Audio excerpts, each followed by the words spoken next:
Welcome to my channel, guys. If you're looking for an amazing novel, visit my Patreon page. Your support will help turn this story into an exciting audiobook. Join me on this journey. Starting as a Class 5 mutant. Chapter 1. Chapter 1. Pain. Intense pain. In a burst of excruciating pain, Syd Castell woke up. Where am I? Syd felt waves of severe pain all over his body, and it seemed he was currently in a cell. At that moment, a voice of reprimand came from the iron bars ahead. Prisoner 37, get up, stop playing dead. With a thud, a large foot kicked over, causing Syd immense pain. Disgusting mutant. Clang, a tray faintly smelling of spoilage, along with a bowl of thin soup, was thrown on the ground. Syd stared blankly at the spit floating on the soup and looked up at the initiator. He saw a prison guard in a black uniform, looking at him with a face full of disgust and malice, as if he were looking at trash, utterly repulsive. Damn it, what are you looking at? Eat it up. Gil, with a sneer at the corner of his mouth, glanced at the mutant slumped against the wall, turned around comfortably, and left the place. Syd, out of breath with anger, then became puzzled. A mutant? Just as the thought emerged, a flood of unfamiliar memories surged into his mind. Damn. While holding his head, Syd sorted through the memories, quickly making sense of everything. Did I just cross over, into the Marvel world, and even into the body of a mutant? Syd found it hard to believe. After dozing off for a short while reading a novel last night, he had crossed over? And not just crossed over, but into the body of a mutant? Being a mutant was not unfamiliar to him. It was scientifically a genetic mutation, an awakening of a gene known as the X gene, granting him superpowers. If it were a usual day, having superpowers would have thrilled Syd, but now, he could not smile at all. Because he was not only a mutant but also one who had been captured due to his exposed identity. And his pain was due to various experiments. Thinking of mutants, Syd suddenly understood why that man had treated him that way. In the eyes of ordinary people, mutants are freaks, monsters. They are both feared and shunned, and mutants are even lower on the discrimination scale than all races. For them, mutants are not human and shouldn't even have human rights. Although he understood, thinking of that person's actions earlier made Syd wish he could kill him. I'll remember you, just wait. After muttering a curse, he had to face his current plight. Feeling the pain all over his body due to the experiments, Syd couldn't help but frown. Right. My mutant ability. His eyes brightened, and a glimmer of hope emerged. Recalling the memories, he soon knew his own mutant abilities. Looking up at the small window high in the cell, watching some golden sunlight filter in, he couldn't help but reach out his hand. As soon as his palm touched the sunlight, Syd felt a warm sensation spreading throughout his body, slightly alleviating the pain. In his unseen perspective, his blue irises even turned golden. Is this my mutant ability? Absorbing sunlight to replenish my energy, and even relying on sunlight for sustenance instead of food. Thinking of this, Syd's face fell. This ability only made his body feel better and healed his wounds faster.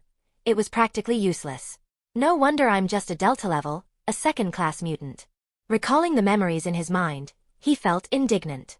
With such weak mutant abilities, how was he to escape this prison? Was he to stay here forever, eventually being dissected and dying on an operating table? Syd squatted on the ground, his eyes reddening, his emotions violently fluctuating.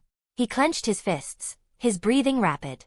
It was unclear if it was his intense emotions or something else, but suddenly a strong wave of energy erupted from him. For a moment, Syd seemed to hear a cold, emotionless voice by his ear. Your emotions have caused a violent fluctuation. It seems you've awakened something. What's this voice? Could it be a system? Before Syd could feel elated, a series of beeping alarms came from his neck, along with the sound of electricity, and he immediately collapsed on the ground. Feeling the pain from his neck, Syd glared at the collar hanging there. A mutant controller. A device used to control mutants and limit their abilities. This collar was like a dog collar, not only restraining him but also binding his mutant abilities. Even his non-offensive mutant abilities did not escape the constraints of this collar. Syd felt as if his dignity had been trampled. Cough, cough. The injuries recurred, and he couldn't help coughing a few times, his palm bloody. Enduring the intense pain in his body, at that moment, his mind was filled with a desire to destroy the research base. It took him a while to calm down, and he had a chance to find out what exactly he had awakened. System. Panel. Syd tried calling out for the system in his mind. There was no response, but when he called for the panel, a yellow, ethereal panel appeared before his eyes. Name: Syd Castell. Age: 16, remaining lifespan: 83 days. Mutant abilities. Mimicry, energy absorption. Current mimic, Orochi. Title, Sun God, Will of the Earth. Unlock progress. 1%. Abilities. Unlocked. Energy points. 0. Looking at the panel before him, Syd was stunned. His attention was immediately drawn to the displayed remaining lifespan. 83 days? Was it because of those experiments? Syd's expression darkened, his heart filling with even more loathing for the research base. Like grasping for a lifeline, he quickly turned his gaze to the mutant abilities section. Mimicry? Energy absorption? Energy absorption was easy to understand. Syd quickly associated it with absorbing light energy. As for mimicry, when did I gain such a mutant ability? Could it be what I just awakened? Syd was first shocked, then his heartbeat quickened. He immediately shifted his gaze downward, focusing on the mimic object. Mimicry. Mimicry. I see. Syd muttered to himself. Orochi. He was familiar with the name, which appeared to be the final boss of a certain King of Fighters video game. He was called the Will of the Earth, once allowing humanity to coexist harmoniously as part of nature. But when humanity detached from nature, he grew to despise them.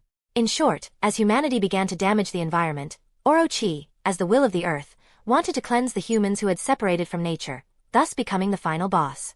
As for why he was called the Sun God, it was because in the game, he could use a move called Sunshine, which appeared to harness the power of the sun to cause widespread damage. Chapter 2. Chapter 2. How do I increase this unlock progress? And these energy points? As Syd pondered with a frown, a voice sounded in his ear. Light energy +1. Syd was startled and subconsciously looked at the panel, noticing that the energy point had increased to 1. From absorbing sunlight with energy absorption? Syd mused in surprise. But, how do I use these energy points? He began to experiment. Soon, he realized that by focusing his attention on the unlock progress and using his mind, he could spend energy points to increase it. Unfortunately, even after investing 1 energy point, the progress didn't budge. Subconsciously, Syd moved into the sunlight, trying to absorb more. Promptly, a series of notifications sounded. Light energy +1. Light energy +1. Light energy +1. Syd comfortably absorbed the sunlight. However, not half an hour later, familiar footsteps sounded nearby. The white man named Gil walked to the neighboring cell, clanged the door open, and barked, "Scum, it's time for you to get some air, hurry up and get out." Then, he quickly reached Syd's cell. With a clang, he opened the door, first glancing at the untouched utensils, then at the young man squatting in the sunlight, his disgust growing. Ungrateful! With a cold snort and a mocking curl of his lips, he turned and left. He wanted to see how long this freak of a boy could last. There would come a time when he would eat. Watching his retreating figure, Syd's face remained hidden in the shadows, his expression unclear. Almost there. Unlock progress 4%. After spending half an hour's worth of light energy, the unlock progress startlingly reached 4%, and he had a feeling that gaining new abilities was imminent. Syd's eyes gleamed with anticipation. The abilities of the Sun God, the Will of the Earth. He was indeed looking forward to it. Heh! With an expressionless face, he stood up, walked out of the cell, and headed down the corridor towards the distant playground. Along the way, he saw some ordinary prisoners and fellow mutants wearing blue prison uniforms and neck collars restricting their powers. Syd couldn't help but take a closer look, then fell into deep thought. Among these mutants, some were even weaker than him, classified as the lowest tier of level 1 mutants. Weak abilities aside, some even had significant flaws. They lacked the appearance of normal humans, deformed yet without useful powers. Class 2 mutants, on the other hand, were much better. Although their mutant abilities were still weak, they looked more like normal humans, with most abilities being supportive, like his previous self. Phantom Cat, with the ability to walk through walls, was one of them. Class 3 included individuals like Wolverine. Class 4 mutants would include Magneto and Professor X. I just don't know if this is the movie universe or the comic universe. If it's the comics. Syd shivered. Thinking about it, he couldn't help but think of Class 5 mutants. Class 5 mutants, especially Omega mutants, are kind of outrageous. It seems Omega mutants have infinite potential, capable of many things that defy physical phenomena. Simply put, They possess abilities that are outrageously unscientific. Thinking about it, Syd couldn't help but sigh. I really wonder what an Omega mutant is like, how outrageous they can be. I'd like to see that if I get the chance.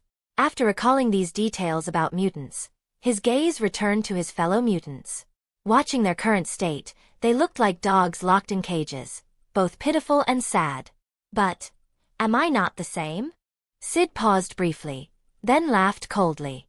Soon. After a while, he emerged from the corridor. Sunlight hit him directly, enveloping his entire body. Light energy +1. Light energy +1. The incessant reminder kept sounding, Syd's heart beating a bit faster. At that moment, a voice called out nearby, breaking his immersion. Hey Syd, heard you tried to escape a few days ago? Syd turned to see a freckled white young man approaching, his face full of curiosity. After sizing him up for a moment, the freckled youth asked, Did they drag you off for experiments again these past few days? Are you okay, you? Syd shook his head. Before he could speak, the white youth continued, Man, I've told you, there's no escaping from here. Even if you do get out, with this thing on our necks, where could we possibly hide? At that moment, jeering from a few prisoners carried over. Exactly, it's stupid to even try escaping. Got caught and punished, right? You're right. Once you're in this place, there's no getting out. Stop dreaming. We can't even use our powers. If we could escape, I'd... Syd ignored the taunts around him, his focus now on the unlock progress. In just a few minutes, the progress had reached 5%. And as the progress hit 5%, a notification immediately sounded. Ability. Dark particles, unlocked. Syd quickly called up the panel in his mind and checked it immediately. Ability. Dark particles, 0 out of 100, level 1. As he focused on the dark particles ability, detailed information about it immediately appeared in his mind. The next second, he was surprised. This ability involves space? Creating a black hole-like distortion with the power of the void that launches forward. Anything in its path seems to vanish, meaning the target must withstand the devouring and cutting of space, or they will undoubtedly perish. This is essentially an attack that can't be blocked, only avoided. Wasn't it this exaggerated in the game? Syd couldn't help but be shocked. And this was only level 1. It's just unclear whether it needs energy points to upgrade or practice. Thinking this, he couldn't help but want to test it. But, glancing at the people nearby and the guards and cameras monitoring the area in the distance, he restrained the urge for now. It won't be long now, perhaps tonight or tomorrow night, I should be able to escape this hellish place. He couldn't stand being here a moment longer. Syd's eyes were filled with expectation. Light energy +1. Light energy +1. Light energy +1. As Syd diligently collected light energy, aiming to continue awakening new abilities, in a distant luxurious school, an old and a young man were conversing with serious expressions. Professor, you said you sensed an immense X-energy source similar to Jean's? Scott Summers, clad in black and shocked, inquired. Professor X nodded gravely. Recalling the brief but immense energy source he had sensed earlier in the Cerebro room, even now he couldn't help feeling alarmed. Scott, we must find that child quickly. Besides Jean, I've never seen anyone with such immense power. That child might be an Omega-level mutant. As he spoke, Professor X's tone became urgent. We must find him quickly and guide him to control his power, otherwise if that child loses control, it could cause an irreparable disaster. Scott was profoundly shocked. No one knew Jean's power better than he did, and now the professor was telling him that a mutant might possess that kind of power. His instinct was disbelief, thinking the professor might have sensed it wrong, yet he didn't want to outright contradict him. Hesitating for a moment, Scott nodded, his brow furrowed. But Professor, you need to give me an exact location, right?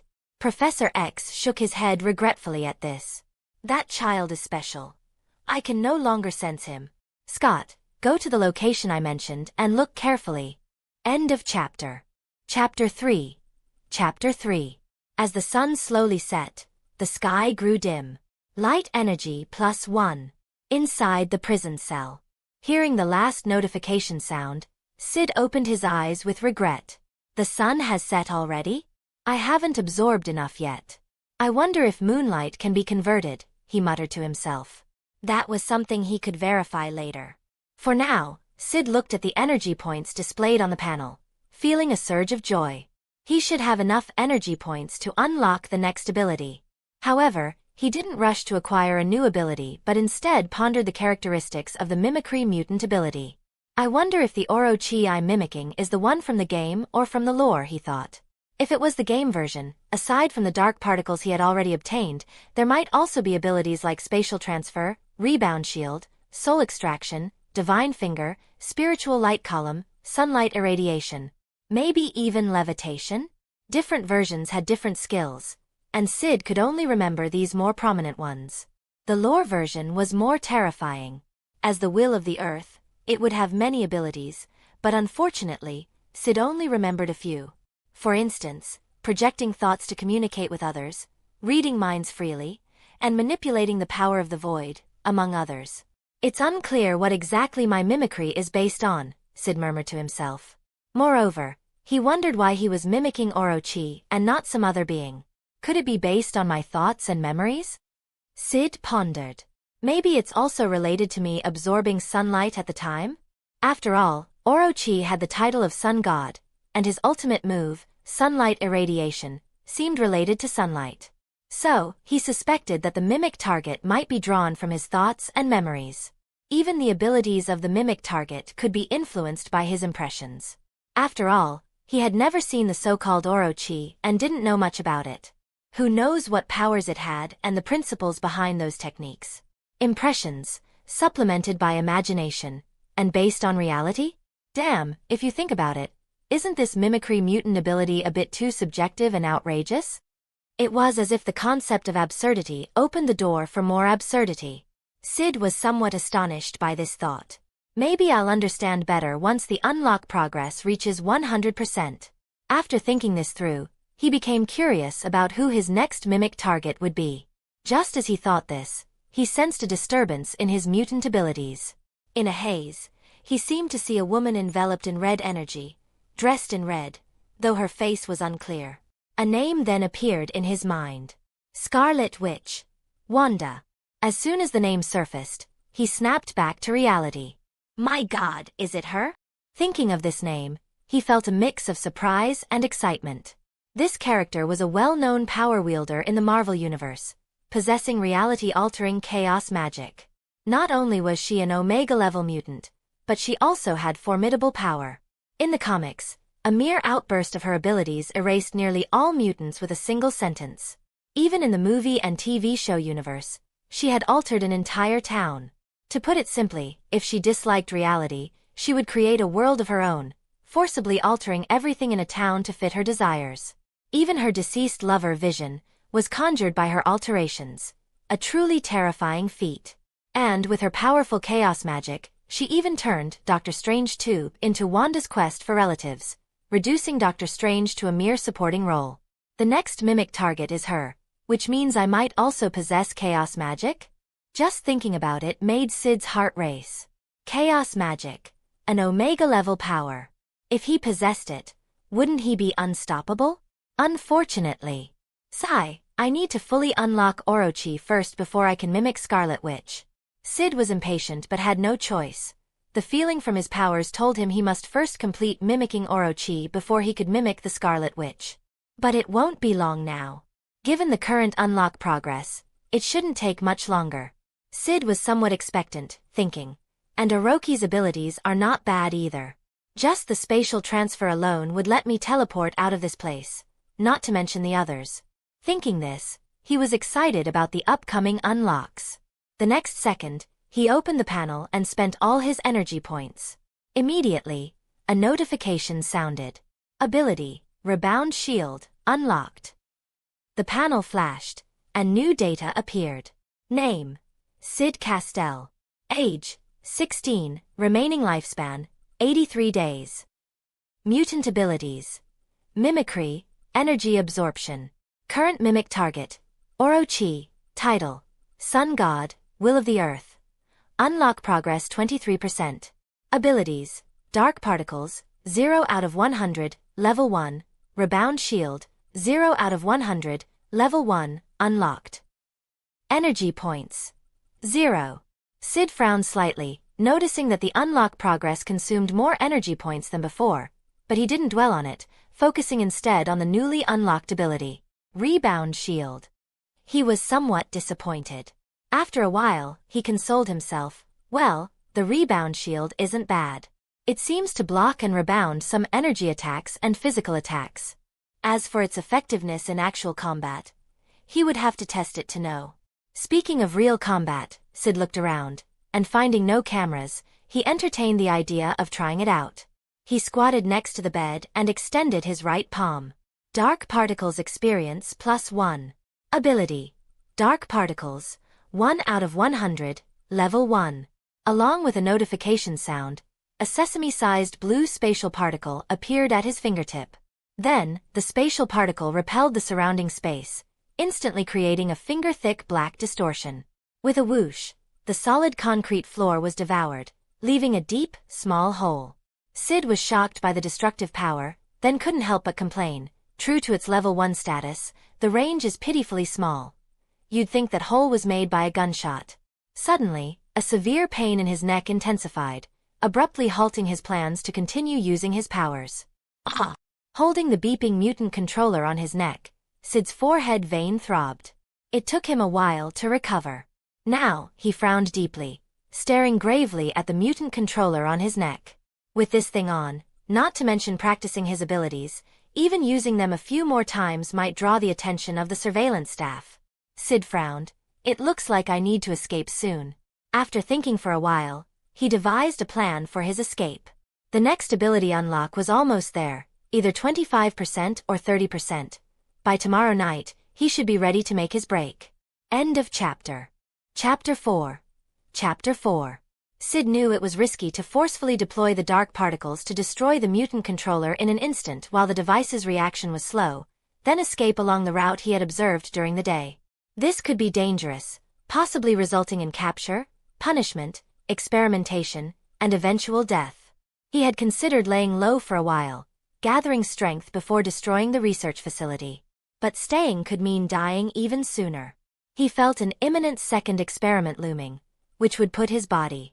With only 83 days left of his lifespan displayed on the panel, Syd's expression darkened. Dying by staying or possibly surviving by escaping. The choice was obvious, even to a fool. At that moment, he noticed something that made him pause. Just now, using dark particles had slightly replenished his energy, something he hadn't observed without actively consuming energy before. Could it be from absorbing moonlight? Syd speculated.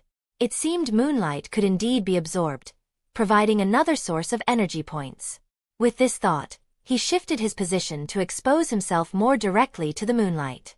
After nearly half an hour without hearing any light energy +1 notifications, but feeling his internal energy continuously recovering, he mused, it seems I can't collect light energy until my internal energy is fully replenished. Does the light energy prioritize my bodily needs first? Additionally, he noticed a peculiar thing. The total amount of light energy he could store seemed to have surpassed the previous limit. He guessed this was due to unlocking 2 new abilities, Dark Particles and Rebound Shield. Previously, using Dark Particles consumed about 1/10 of his internal energy, meaning he could use the ability up to 10 times. He had worried about running out of energy for using his abilities, but that concern seemed unnecessary now. As more abilities unlocked, the energy stored in his body would increase, allowing for more frequent use. With everything figured out, despite the pain, Syd forcibly moved his bed into a position where the moonlight could reach him and lay down to rest. Wonder what ability I'll unlock tomorrow? With thoughts of anticipation and curiosity, he ignored the noise from other cells and quickly fell asleep. The next day, Syd was woken by a series of notifications as the sun rose. Light energy +1. Light energy +1. He opened his eyes and focused on the panel. Name: Syd Castell. Age: 16, remaining lifespan: 82 days. Mutant abilities: Mimicry, Energy Absorption. Current mimic target: Orochi. Title: Sun God, Will of the Earth. Unlock progress 23%. Abilities: Dark Particles, 1/100, Level 1. Rebound Shield, 0 out of 100, Level 1, unlocked. Energy Points, 44. Seeing the number of energy points, Syd wasn't surprised. The effects of moonlight were weak, and considering the movement of the moon, absorbing this much was already fortunate. He first tried to add energy points to the experience bar of dark particles, but was disappointed when nothing happened. It seems that's not possible. Feeling a bit regretful, he then focused on the unlock progress. As the energy points reset to 0, the progress bar moved to 24%. After a slight disappointment, he continued to wait. Time passed. Light energy +1. Light energy +1. Light energy +1. After absorbing energy for a while, just as he was losing track of time, a familiar set of footsteps approached. With a clang, a tray emitting a stale smell and a bowl of soup with a faint odor were placed on the ground. Frowning at the soup, his gaze turned indifferent towards the white man, Gil, who smirked mockingly at him and leisurely turned away. Syd held back for a moment, nearly releasing a dark particle to send the man away. Soon, he murmured to himself. Shortly after, as the energy points reset to 0, the unlock progress suddenly jumped. Unlock progress 26%. A notification sound followed. Ability, Spatial Transfer, unlocked. Hearing the notification, Syd's mood lifted remarkably. Spatial Transfer, finally. With this ability, he felt more confident about his planned escape. If he hadn't experimented with dark particles, knowing how pitifully weak level 1 abilities were, he might have wished to teleport directly outside the facility right then. After sensing he could only teleport about 2 meters, he felt it was somewhat underwhelming. Still, better to have it than not. It'll be useful for passing through walls and dodging attacks. Soon, he noticed the upper limit of his stored light energy had increased slightly, enough for about 13 uses of dark particles. That should be enough. Syd looked forward to the night's escape. Time quickly passed. As Syd absorbed light energy, he took the opportunity during yard time to check the escape route. Soon, it was 7 p.m., and the unlock progress had reached 34%. As he planned to escape between 11 p.m. and midnight, an unexpected event occurred. The familiar footsteps sounded again. It was Gil. What was this man doing here? Watching Gil prepare to open the cell door, Syd frowned. Come out, we're going to the lab. Gil's gaze was filled with malice and a hint of pity, as if looking at something pitiful. Syd's heart sank, sensing what was coming. This familiar procedure meant they were probably planning to take his life. Taking a deep breath, he restrained his urge to react. Not yet, he couldn't make a move now. Quickly, he devised a plan. The lab was closer to the main exit, and he could potentially take out the experimenters and seize some key cards. He had noticed during the day that several doors required a card to open. Although he now had spatial transfer, he needed to conserve as much energy as possible, not knowing what might come next. Deciding, he pretended to comply and walked out of the cell, then consciously towards the lab. Watching his compliance, Gil sneered even more, looking down on the freak before him. Indeed, mutants were nothing but trash. After passing through several doors, they arrived at the experimental area. End of chapter. Chapter 5. Chapter 5. Trian will have till chapter 30, and after that it will stop for a while so I can upload the next fanfic, and then we will make a poll to choose what will I pick. The poll will be free on Trian, so everyone can participate. The poll date will be around the end of next week, not decided yet. And yes, I'm aware this works has been MTL here. As soon as he arrived, Syd Castell's gaze was drawn to a scene within a glass partition not far away. A mutant, neck encircled by a control collar, was strapped to an operating table, undergoing a gruesome procedure. Organs were being removed, one by one. Seeing this, Syd's face darkened. Noticing his reaction, Gil, with an indifferent face, scoffed. That one's about to die. This is just recycling waste. He then turned his malicious gaze on Syd. Don't worry, you'll soon be like him. He won't be alone. You'll join him. Haha. Gil laughed heartily, his voice filled with a brutal delight, showing his deep hatred for mutants. Just then, footsteps approached, and a group of researchers in white coats walked over. The lead middle-aged researcher examined Syd, noting his dark brown hair, pale complexion, and striking blue eyes. "Is this Subject 37? He asked blandly, glancing down at a stack of papers in his hand. "Yes, it's this guy," Gil confirmed from behind Syd, then suddenly pushed him towards the researchers. Unexpectedly, the supposed docile mutant dodged his hand. Daring to dodge? Surprised and irritated, Gil reached out to grab Syd, who evaded again. The lead researcher, momentarily disgusted, frowned slightly. "Subject 37, what are you trying to do? I advise you not to resist, or else." He didn't believe the youth wearing the mutant controller could do much, but such defiance was a hassle and a waste of his experimental time. "Kid, you're in for it now." Gil sneered viciously, his eyes flashing cruelly, ready to teach this defiant mutant a harsh lesson. The nearby researchers all looked on eagerly. They were used to seeing such spectacles. Mutants always seemed to struggle futilely in the end. They expected no different this time, all watching with anticipation. But before they could see Gil overpower the youth, the seemingly docile young man calmly stated, "You're the ones who will suffer." "What?" Before anyone could react, Syd swiftly raised his right hand and aimed precisely at the core of the mutant controller.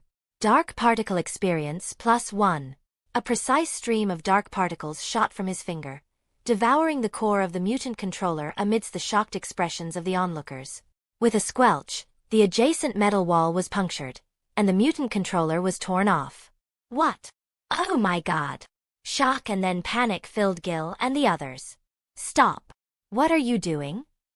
Both Gil and the middle-aged researcher were no longer composed, their faces filled with panic. "I'm going to make you experience death, you scum." Filled with murderous intent, Syd first pointed at Gil, then at the researcher. Dark particle experience +1. Dark particle experience +1. 2 streams of black particles shot out with a speed beyond human reaction, hitting both targets in succession. "Ah!" Screams echoed as the burly white man Gil clutched his pierced chest, his face a mix of panic and horror.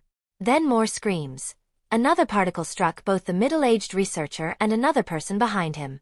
Screams filled the air, and the remaining 3 researchers scrambled to escape, the experimental area quickly descending into chaos. "It's impossible. How can you have such mutant abilities?" Gil's face was covered in terror and confusion, and the researcher on the ground shared his disbelief. They remembered Subject 37 as a useless mutant, only capable of absorbing sunlight. When did he acquire the ability to emit high-energy beams? As another aimed at his head, Gil stammered in terror, "Don't do it." Syd stepped on his face, grinding down, and asked with a smirk, "Weren't you acting tough before?" Gil was furious, teeth clenched in hatred but forced to beg, "Don't kill." Before he could finish his plea, the black particle wave hit his head. Dark particle experience +1. With a squelch, the large man was instantly killed, his nostrils oozing vile fluid. Syd felt a surge of relief from his depression, but there was no time to dwell on it. He needed to escape quickly. He ran over to the fallen middle-aged researcher and began searching him. "What are you doing?" Yasin exclaimed in terror. Syd ignored him, quickly taking his ID card, then paused. A familiar notification sounded in his ear. "You notice several documents scattered on the ground, seeming to contain some information about you." Glancing briefly, he was shocked by what he saw. Subject 37, a failed genetic experiment using genes from Magneto, Max Eisenhardt, and Professor X, Charles Francis Xavier, delivered to a foster home years ago. Reading the information, even Syd couldn't hide his shock. What did this mean? Was he a product of genetic manipulation using genes from Magneto and Professor X? In some sense, could he be considered a child of Magneto and Professor X? Syd was utterly stunned, overwhelmed by the revelation. Is this some sort of incredible Marvel technology? With no time to dwell on the shock, as alarms blared throughout the facility, he quickly grabbed the ID card and the papers and ran towards the metal exit. As for the middle-aged researcher and the other injured researcher lying on the ground, he did not continue his assault. The wounds inflicted by his dark particles were severe, not mere gunshot wounds, but actual disappearances of flesh. The ongoing blood loss and missing organs were enough to ensure they would suffer a slow, painful death. End of chapter. Chapter 6. Chapter 6. At this moment, Syd's internal energy was only sufficient to fire 9 more dark particles. If he continued to use them, he might run out of energy altogether. Moreover, if it hadn't been his first time trying dark particles, concerned about missing his target, he would not have aimed at their chests but directly at their heads and hearts, which would have saved energy. Reflecting on this, he sighed. I still have too little energy inside me. He picked up the middle-aged researcher's ID card and swiped it at the metal door's card reader. With a beep, the door automatically opened. Fortunately, there was no iris scan or similar security feature, or he would have been in trouble. He dashed out, running toward the next metal door.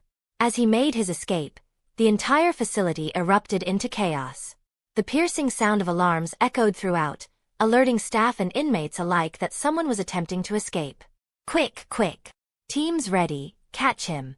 Under the orders of the facility's leadership, armed personnel sprung into action. Footsteps echoed in the corridors, with some running towards Syd's direction and others stationed at exits, waiting to catch him.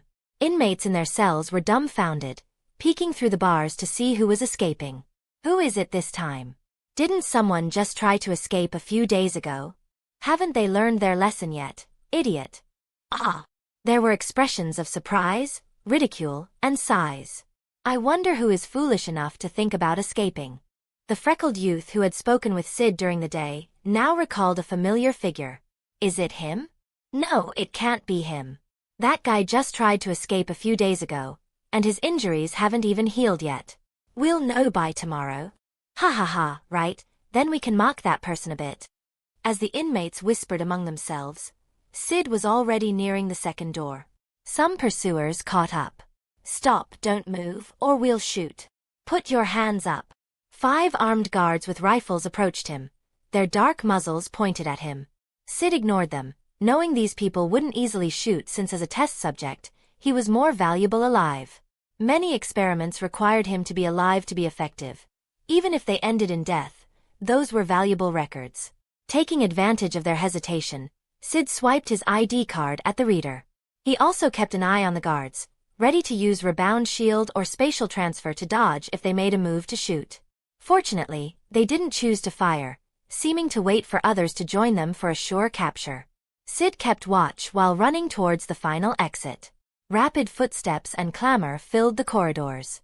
As he approached the facility's main gate, his pace slowed down because he found dozens of armed personnel waiting for him. They looked amused, holding their guns aimed at him. Faced with their encirclement and seeing an unobstructed exit, Syd was puzzled and approached cautiously. He swiped his card, but to no effect. A voice announced a verification error. He now understood why they hadn't stopped him from getting close. They were overly confident. Seeing his actions, the amusement on the faces of the surrounding armed personnel intensified, and some even laughed out loud. Captain Kenny stepped forward and shouted, "Don't try to resist, this is a specially made metal door, you can't open it." He paused, then added, "Mutant freak, don't even try to use your powers. The moment you make a move, we'll turn you into a sieve." His tone was condescending, as if to say that having mutant powers was irrelevant against their greater numbers and firepower. Watching the mockery on their faces, Syd mockingly smiled back and quietly said, "Goodbye. Spatial transfer experience +1. Amidst disbelieving stares, his figure flickered and vanished from the spot. "This is impossible." Captain Kenny's smile froze, and he shouted angrily. The others were stunned, unable to believe what they had seen. Had the fugitive just disappeared? What kind of mutant power was that? Their faces filled with confusion. Previously, the briefings in their earpieces hadn't mentioned such a power. As they stood incredulous, Captain Kenny grabbed a rifle and fired wildly into the empty space. Bang, bang, bang. After a while, confirming there was no sound of bullets hitting flesh, Captain Kenny realized, "Open the gate, the kid has gotten out." "He can't have gone far, hurry." While they scrambled, Syd was already running towards a nearby road outside the facility. Panting. With unhealed injuries and long periods without exercise, his heart pounded, and he began to tire. As he ran, his eyes brightened when he spotted 2 researchers near some parked vehicles. Seeing him approach, the researchers' faces changed, and they turned to run. Before they could get far, A dark particle shot towards them. Dark particle experience +1. In an instant, one researcher fell to the ground clutching his stomach in agony. Run again, and I'll aim for your head next. As Syd warned the other fleeing man, feeling the energy for only 7 more abilities left in him, he frowned slightly. Hearing his threat and seeing his friend's agony, Wesley raised his hands, pleading, "Hey man, don't shoot, let's talk. Where are your car keys?" Syd demanded coldly. "Take me to where you parked, no tricks, and you don't want to end up like him, do you?" he said, nodding towards the groaning man on the ground. "No, here." Wesley, jolted into action, quickly pulled out a car key from his pocket and pointed to a nearby vehicle. "That's my car." Boom, the sound of the facility gate opening echoed in the distance. Syd's expression changed. He grabbed the keys and pulled the researcher toward the car. They hadn't run far when gunfire sounded in the distance. "Ah!" The researcher beside him screamed. End of chapter. Chapter 7. Chapter 7. Syd's complexion drastically changed, and he released the person and instantly performed a spatial transfer, leaving his original position. Spatial transfer experience +1. Bang bang. The sound of bullets hitting the ground rang out, causing him to break out in a cold sweat. This was not a movie, TV drama, or patriotic resistance drama. If he were shot a few times, he would likely fall to the ground screaming in pain, completely incapacitated. Realizing this, he couldn't afford to waste his energy, and in an instant, he blinked away several times. Spatial transfer experience +1. Spatial transfer experience +1. Spatial transfer experience +1. Using the cover of night and the almost unnoticeable signs of spatial translocation, he successfully made it next to the car. Just as he used the remote to open the car door and sat down, a series of bullet sounds erupted near his ear. Bang, bang, bang, accompanied by the sound of breaking car glass. Fuck! Syd clutched his left arm, unable to suppress a cry of pain. There was a bullet hole clearly visible on his arm, now bleeding profusely. His face turned pale with pain, almost fainting. He started the car and slammed on the accelerator, driving straight down the road. At the same time, he strained every bit of remaining energy in his body to form a rebound shield at the car window. Rebound shield experience +1. Whoosh, the sound of bullets piercing through the air. Then, an astonishing scene unfolded. The space around him slightly rippled, and the bullets seemed to be swallowed by the space, disappearing without a trace. At the same time, Syd felt a strange void where the metal bullets were rapidly disintegrating into nothing, and their kinetic energy absorbed by this space. These forces converged, forming a blue energy. At that moment, Syd had a premonition that he could reflect this energy whenever he wished. He did not release it immediately due to the car speeding away and his lack of focus for aiming. Now, his attention was wholly captured by the severe pain in his arm and the direction the vehicle was traveling, with no mind to spare for anything else. The car sped unrestrictedly forward. Damn it! Captain Kenny's face darkened as he watched the black vehicle disappear into the distance. No one had escaped the base for a long time, and it wouldn't happen on his watch. Thinking this, his anger flared. "Chase him, we must catch that kid." By the time he issued the chase command, Syd was already far away. Glancing at the navigation system turned on in the car, he headed towards the nearest city. Sweat covered his forehead, and he looked somewhat dazed. Were it not for his strong desire to live, the lack of other vehicles on the road, and the original owner's incredible driving skills, he would have likely crashed by now. Isn't that kid afraid to die? Watching the rapidly moving vehicle in the distance, Kenny was shocked. Driving so fast, how dare he? "Speed up, catch him," he ordered. The driving soldier sweated profusely, hastily explaining, "We can't, sir, it's too risky." Damn it! Kenny's expression shifted between anger and resignation, ultimately deciding not to push for more speed. Catching that despicable mutant was less important than his own life.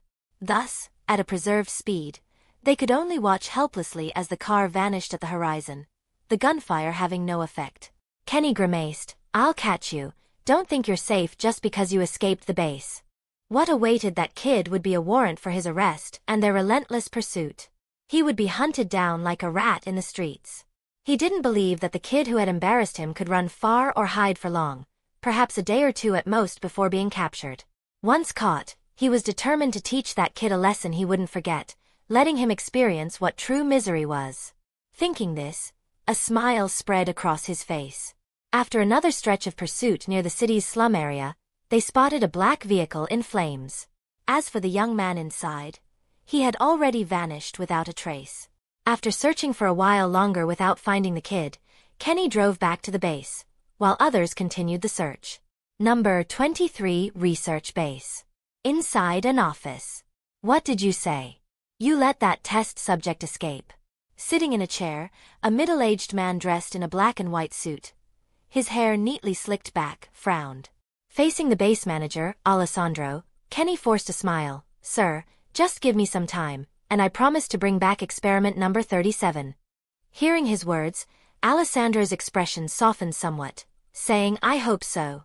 After that, he lost interest in experiment number 37, considering it just another ordinary test subject.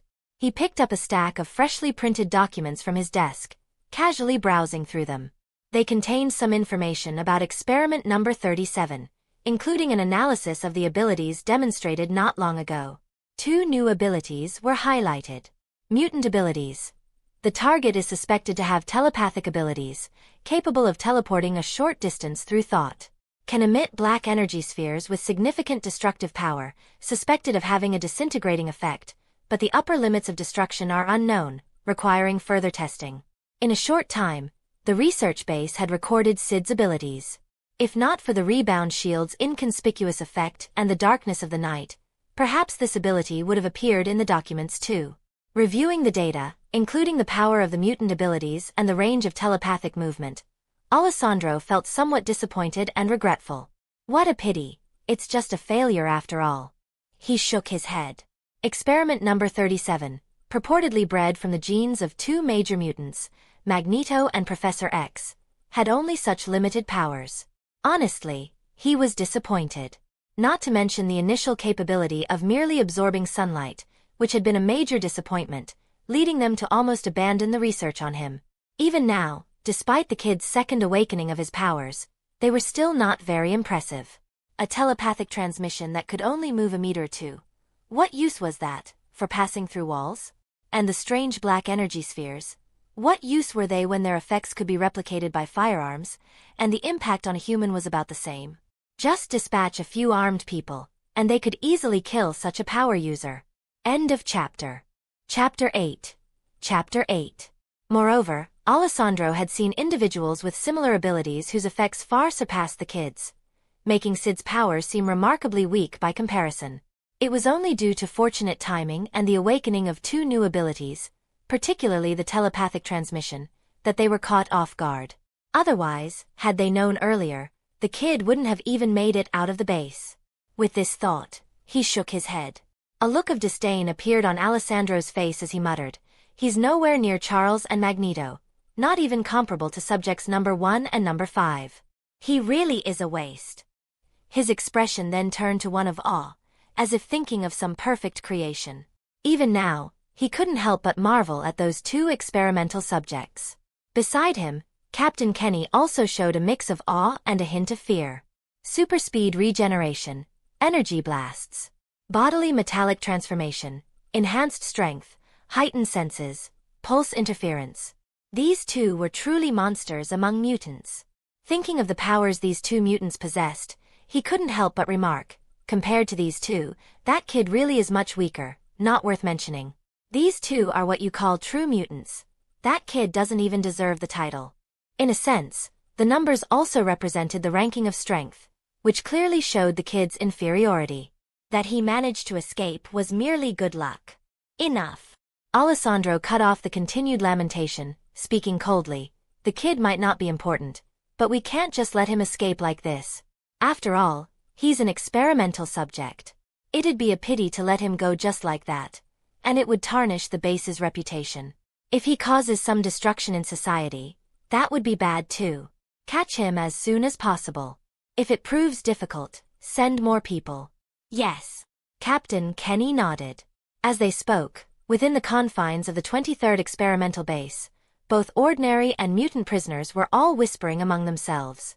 Did you hear what the guard said? My God. Did he really escape? Suddenly, the faces of many prisoners were filled with envy and jealousy, especially a freckled young man whose expression was dazed. He couldn't believe that the person he had advised not to run or struggle had actually managed to escape.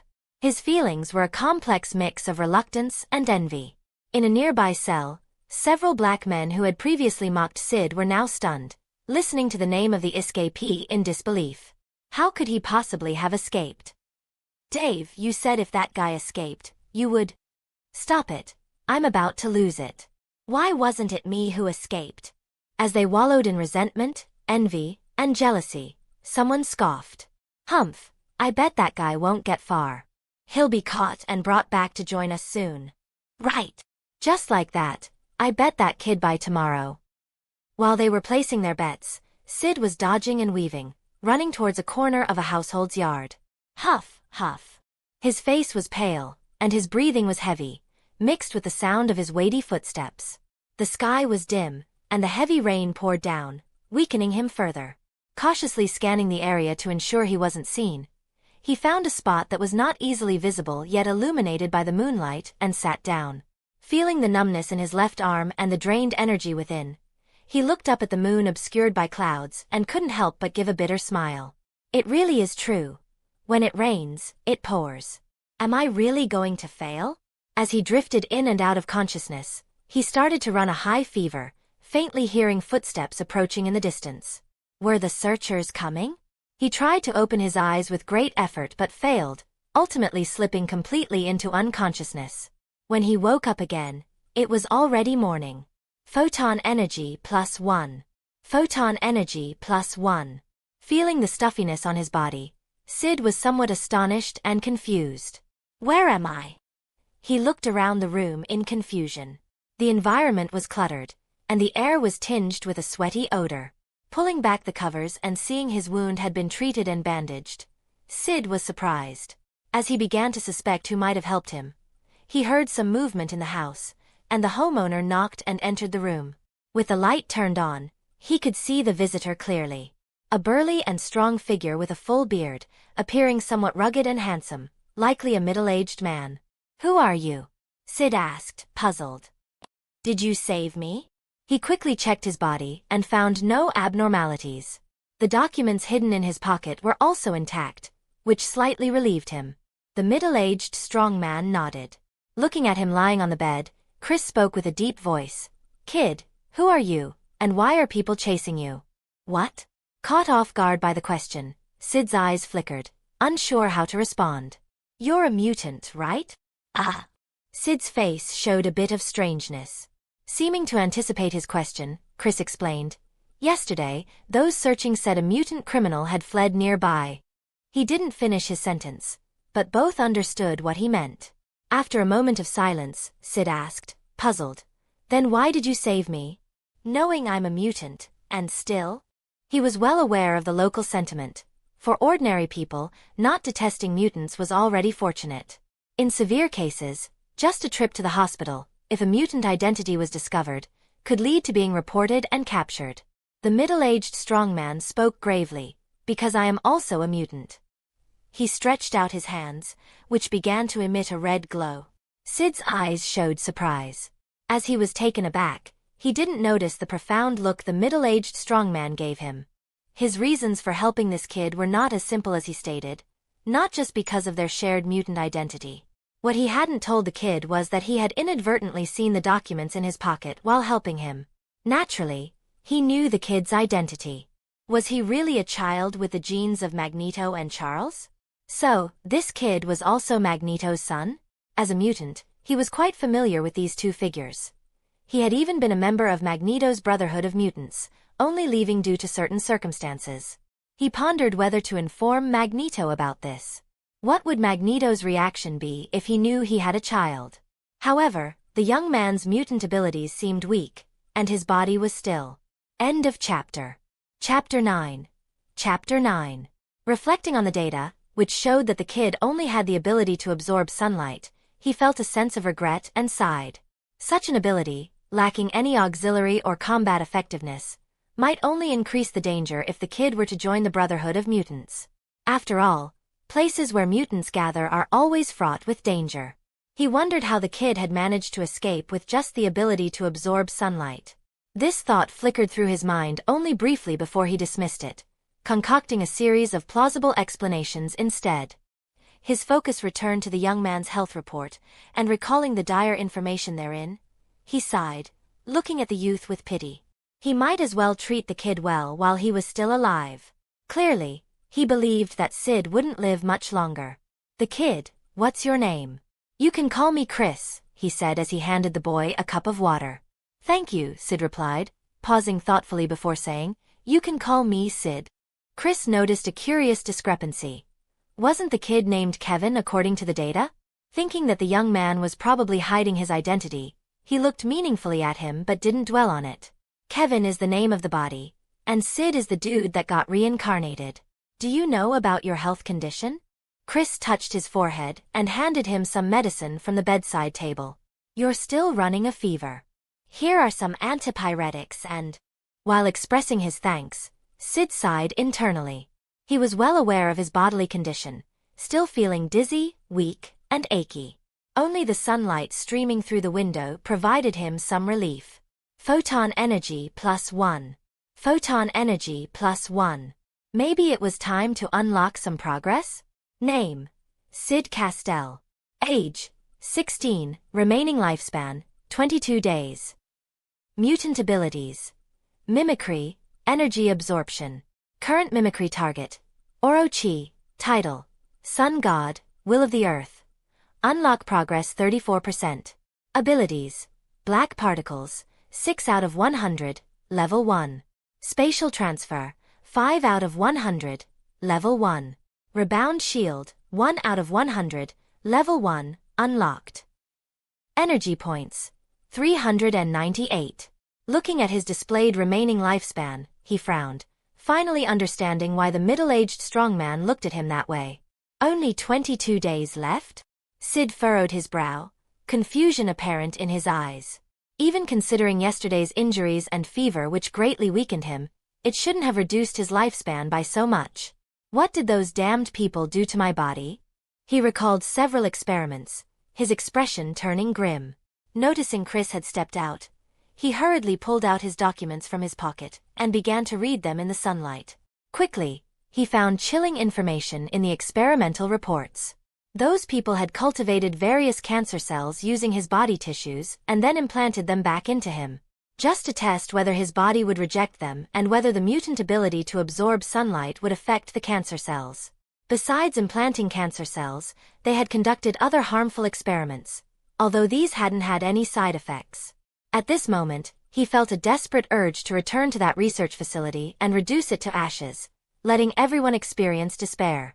Syd was unsure of what to do. Clearly, the cancer cells were taking effect in his body. What to do? In his panic, his gaze shifted to the panel. No, I still have a chance. Looking at his various abilities, hope sparked in his eyes. If he continued to improve, there might be a power that could save his life. Thinking this, he hastily invested all his energy points into unlocking progress. The next second, the unlock progress surged from 34% to 39%. A pleasant notification sound chimed. Ability: Divine Finger, unlocked. This is. Guided by instinct, Syd lifted his right hand and pointed forward. Divine Finger experience +1.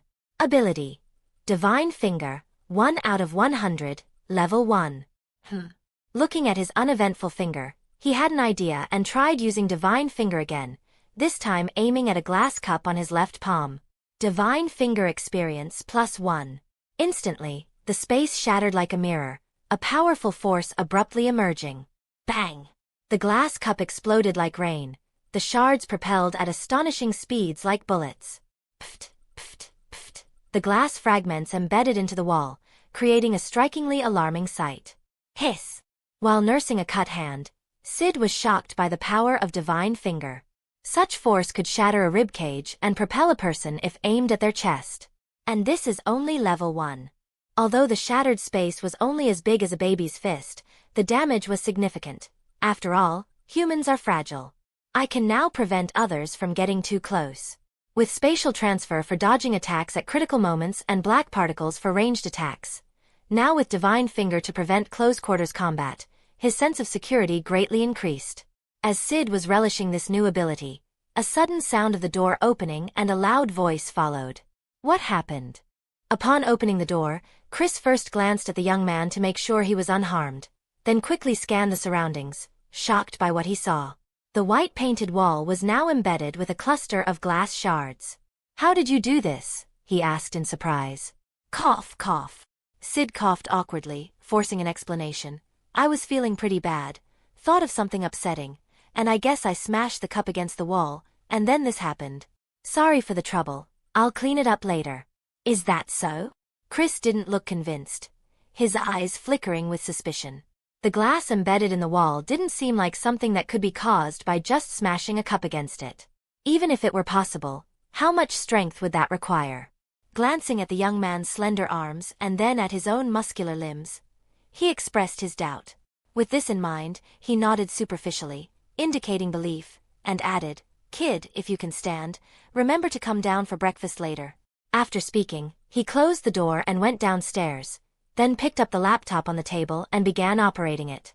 Looking at the displayed surveillance footage, he fell into a moment of hesitation. As a mutant, for his own safety, he naturally installed cameras around his home to prevent unexpected situations.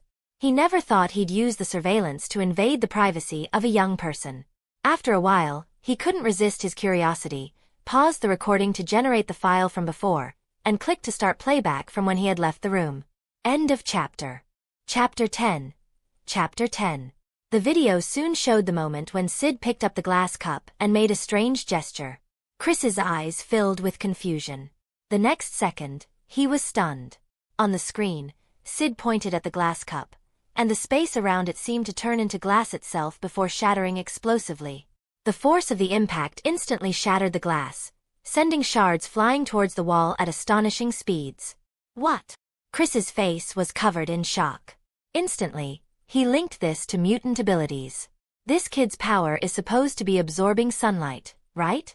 When did he get this strange and quite destructive new ability? The middle-aged strongman was amazed. Though it seemed that it had to be activated at close range, it was still a significant improvement over just absorbing sunlight. It finally differentiated him from normal humans, giving him the power to easily dispatch ordinary people. Unable to contain himself, he hurried back to the room, looking at the confused young man. He blurted out, Kid, I thought your ability was to absorb sunlight. How come you have that move too? He waved his hand to demonstrate. Syd, realizing what Chris meant, said in surprise, How did you know? Sorry, I looked at the data in your pocket earlier. Chris then took out his laptop to show him. And this? Surveillance? Syd frowned slightly. Chris said awkwardly, as a mutant, you know, I have to be cautious, so I installed some cameras. While speaking, he walked over to the monitor and turned it off, saying awkwardly, There, now you don't have to worry about me seeing your privacy. But you haven't answered me about your ability. Syd hesitated for a moment, then vaguely replied, You said it yourself, as a mutant, I have to be cautious, so I hid some of my abilities. Hearing this, Chris's bearded face showed a look of realization. So he had hidden some of his abilities? Indeed, it made sense for a mutant to hide one of their powers if they had more than one. He looked at Syd approvingly and said, Indeed, you did the right thing. Then, he commented with a smile, Your ability to absorb sunlight is a bit weak, but this new one looks alright. It doesn't have much destructive power, but it's enough for self-defense. Compared to the destructive powers of stronger mutants, Syd's abilities could only be considered average. But Chris refrained from saying so directly and instead offered some comfort. After saying these things, he shook his head and walked out. Seeing him leave, Syd breathed a sigh of relief. Now that he was a bit calmer, he noticed changes in his own body. My body's energy has grown a bit more, huh? Feeling that he could release about 16 black particles with the current energy in his body, a smile appeared on Syd's pale face. Suddenly, he noticed something, and the joy in his eyes intensified. He saw that as his body's energy increased, the lifespan number on the panel had unexpectedly jumped up by a day. Syd was surprised, then quickly realized why. Normally, His ability to absorb sunlight could speed up his body's recovery. Given his current dire physical state, it made sense to see such data changes. However, this also gave Syd a glimmer of hope. Could it be possible to live longer by increasing the light energy within his body? With that thought, he couldn't help himself. He got up from bed despite his weakness and walked to the window to pull open the curtains fully. The sunlight, previously just a bit, now illuminated his entire body. Photon energy +1. Photon energy +1. Photon energy +1. Noticing the increase in energy points, Syd felt good. However, his happiness was short-lived as his expression suddenly changed. He looked out the window and saw several uniformed FBI agents knocking on doors from house to house, clearly not having given up on finding him. The brief moment of respite had almost made him forget he was still being pursued. If he were spotted, he likely wouldn't be able to escape. Syd quickly ducked down to avoid being seen, his expression becoming serious. With his current strength, escaping these agents would be very difficult. It looks like I need to increase my power quickly. He thought for a moment and decided to focus first on improving his spatial transfer ability. The current environment isn't suitable for practicing anything else, so I'll start with this. He immediately began practicing spatial transfer. Spatial transfer experience +1. Spatial transfer experience +1. Spatial transfer experience +1. Spatial transfer experience +1. His figure flickered erratically around the room, appearing and disappearing in flashes that would have been frightening in the dead of night. As he used up half of his internal light energy, he paused and noticed a problem. If he kept practicing continuously, he would need to absorb sunlight to convert into internal energy for practice, which would slow down the collection of energy points on the panel.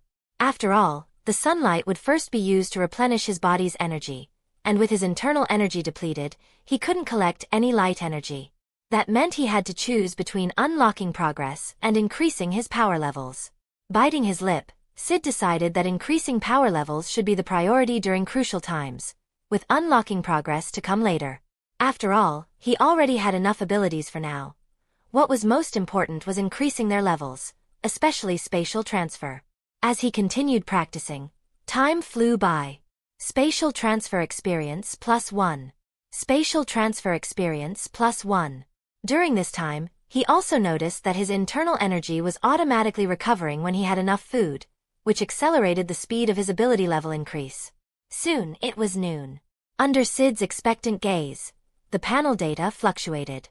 A notification sounded. Ability. Spatial transfer, 0/500, level 2. Finally, level 2. Syd eagerly felt the changes in himself. The most noticeable change was the increased distance of his spatial transfer. After testing, he found that the distance had increased from the paltry 2 meters to around 9 or 10 meters. Let's just round it to 10 meters. Syd was pleased. This improvement significantly enhanced his ability to escape. Despite only a few meters of difference, in this densely populated area, it would be difficult for those agents to catch him before he exhausted his energy. He glanced at the panel, caught in a happy dilemma. The difficulty of increasing levels had suddenly escalated. He wouldn't be able to continue improving spatial transfer within a day or two. After some thought, his gaze shifted to the black particles ability, his only ranged attack so far. If the level of black particles were increased, both the attack distance and the range of the particles would likely grow. I should be able to complete it by evening. Thinking this, Syd's gaze turned cold. When those people come looking, I'll show them a thing or two. He knew time was running short. To think those people would take a long time to find him would be underestimating them. And lately, he had seen them starting to enter people's homes to check. If this continued, they would eventually find this place, and then, shaking his head, just as he was preparing to continue practicing, he suddenly noticed a change in his internal energy. End of chapter. Chapter 11. Chapter 11. Perhaps it was not an illusion, but as his spatial transfer ability reached level 2, Syd noticed a significant enhancement in the quality of his internal energy. His body even began to thirstily absorb sunlight, clearly increasing its upper limit. With his internal energy now brimming, he could sustain the discharge of black particles about 27 to 28 times. It's still not much, but it's enough to support me in a full-force battle for a minute or two, Syd thought to himself. The enhancement in ability levels seemed to increase his energy too? It made sense. Adding a second-level ability surely boosted his internal energy, just as gaining a new ability had done before. Understanding this, he grew even more eager for the upcoming enhancement of his black particles in the evening. After scanning his surroundings and finding no suitable place to practice black particles, he pushed himself to go downstairs. On his way, he glanced at his left hand, now bandaged with white wraps, evidence of Chris's treatment of his gunshot wound. Internally thanking Chris and mentally awarding him a figurative good guy card, Syd made his way downstairs. Chris, sitting on the sofa watching TV, turned with a puzzled look and asked, "What are you doing down here, kid? It's not mealtime yet, and your wounds aren't healed, are they?" After a moment's thought and considering Chris's kindness, Syd decided to be honest. "Nothing much, just planning to practice my abilities a bit while I have time. As you know, I'm being hunted. I need to make every second count." Chris seemed to understand and didn't notice anything amiss. He stood up and suggested, "Come on, I'll take you to the basement." Surprised by the offer, Syd saw Chris smile and explain, "Don't look so shocked. As a mutant, I need to train too." Soon, they reached the spacious basement, which was well equipped with various training apparatuses and even had dummy targets. After a brief introduction and letting Syd use the space as he pleased, Chris nonchalantly returned upstairs. Once alone, Syd hesitated only briefly before pointing his right finger towards the ground. Black particles experience +1. Black particles experience +1. Instantly, streams of black particles surged towards the ground, creating a deep hole. As he repeatedly used black particles, his experience bar rapidly filled.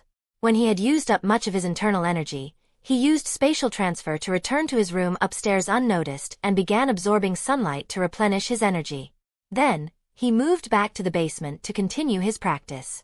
Ability: Black Particles, 81 out of 100, Level 1.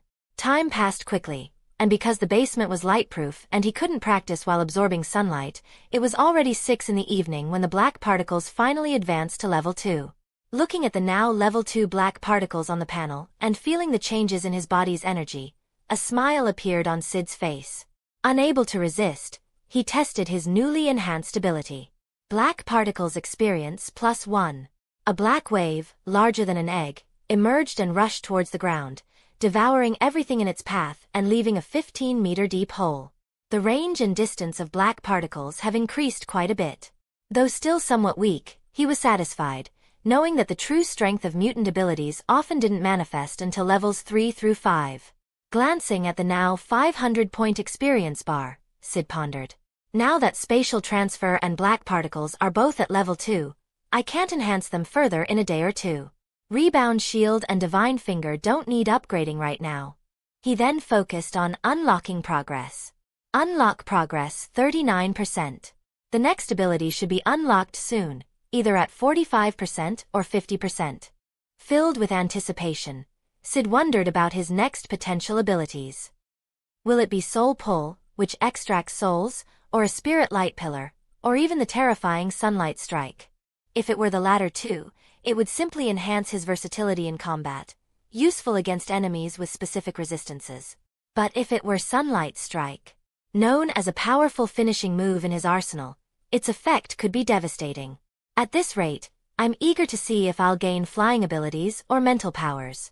Considering the prowess of mental abilities in Marvel Comics, Syd was cautious yet hopeful. With mental powers, at least I could resist or detect mental attacks and anomalies. Without them, I'm blind to such threats. Now, without the need to practice abilities actively, his energy points naturally increased rapidly. Thinking this, his gaze turned to the hole-riddled floor, and he frowned. How am I going to explain this to Chris? Should I say giant earthworms did this? Hoping Chris wouldn't notice, Syd sighed. Better go rest for now. The next second, he vanished from the basement, reappearing in the upstairs bedroom. Opening the door, he shouted downstairs, asking if there was any food. Just after shouting, his expression froze, realizing a mistake. Accustomed to using spatial transfer, he had forgotten he was supposed to be in the basement.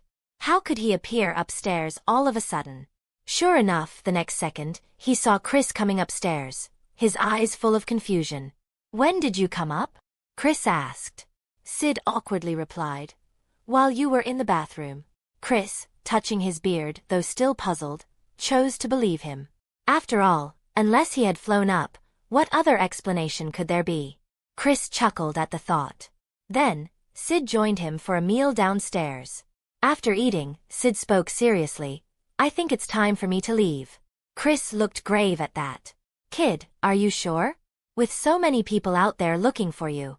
Syd nodded. "It's because they're looking that I have to go. I don't want to cause trouble for you." He didn't want to risk exposing Chris or implicating him. "If I'm found here, at the very least, you'd be charged with harboring a criminal, and in the worst case, it might expose your mutant identity and lead to your arrest." Believing Chris would understand, Syd added, "I've been a burden long enough. We're not even related, so I can't keep staying here for free." "Thanks for everything." Chris frowned. "Your wounds?" "I can manage enough to escape," Syd said, then turned and walked towards a door he had scoped out earlier. Watching him go, Chris considered whether to inform Magneto to rescue this potentially powerful young mutant. That was probably his son. After a moment, Chris decided to go check the basement first, wondering if Syd had left a mess. Upon entering, he was shocked by the sight of a very noticeable, deep hole in one corner. "What is this?" he exclaimed, puzzled and unable to comprehend how it was made. Unconsciously, his mind flashed with an image of Syd. What had the boy done? How? Outside, Syd cautiously looked around before running off. He figured the authorities must be closing in on his location. Indeed, they had narrowed down potential hiding spots, including Chris's house. Had he not left earlier, he and Chris might both be in custody. As Syd ran, an unmanned drone spotted him from the sky. "Attention! Suspected mutant suspect spotted. Team, take positions."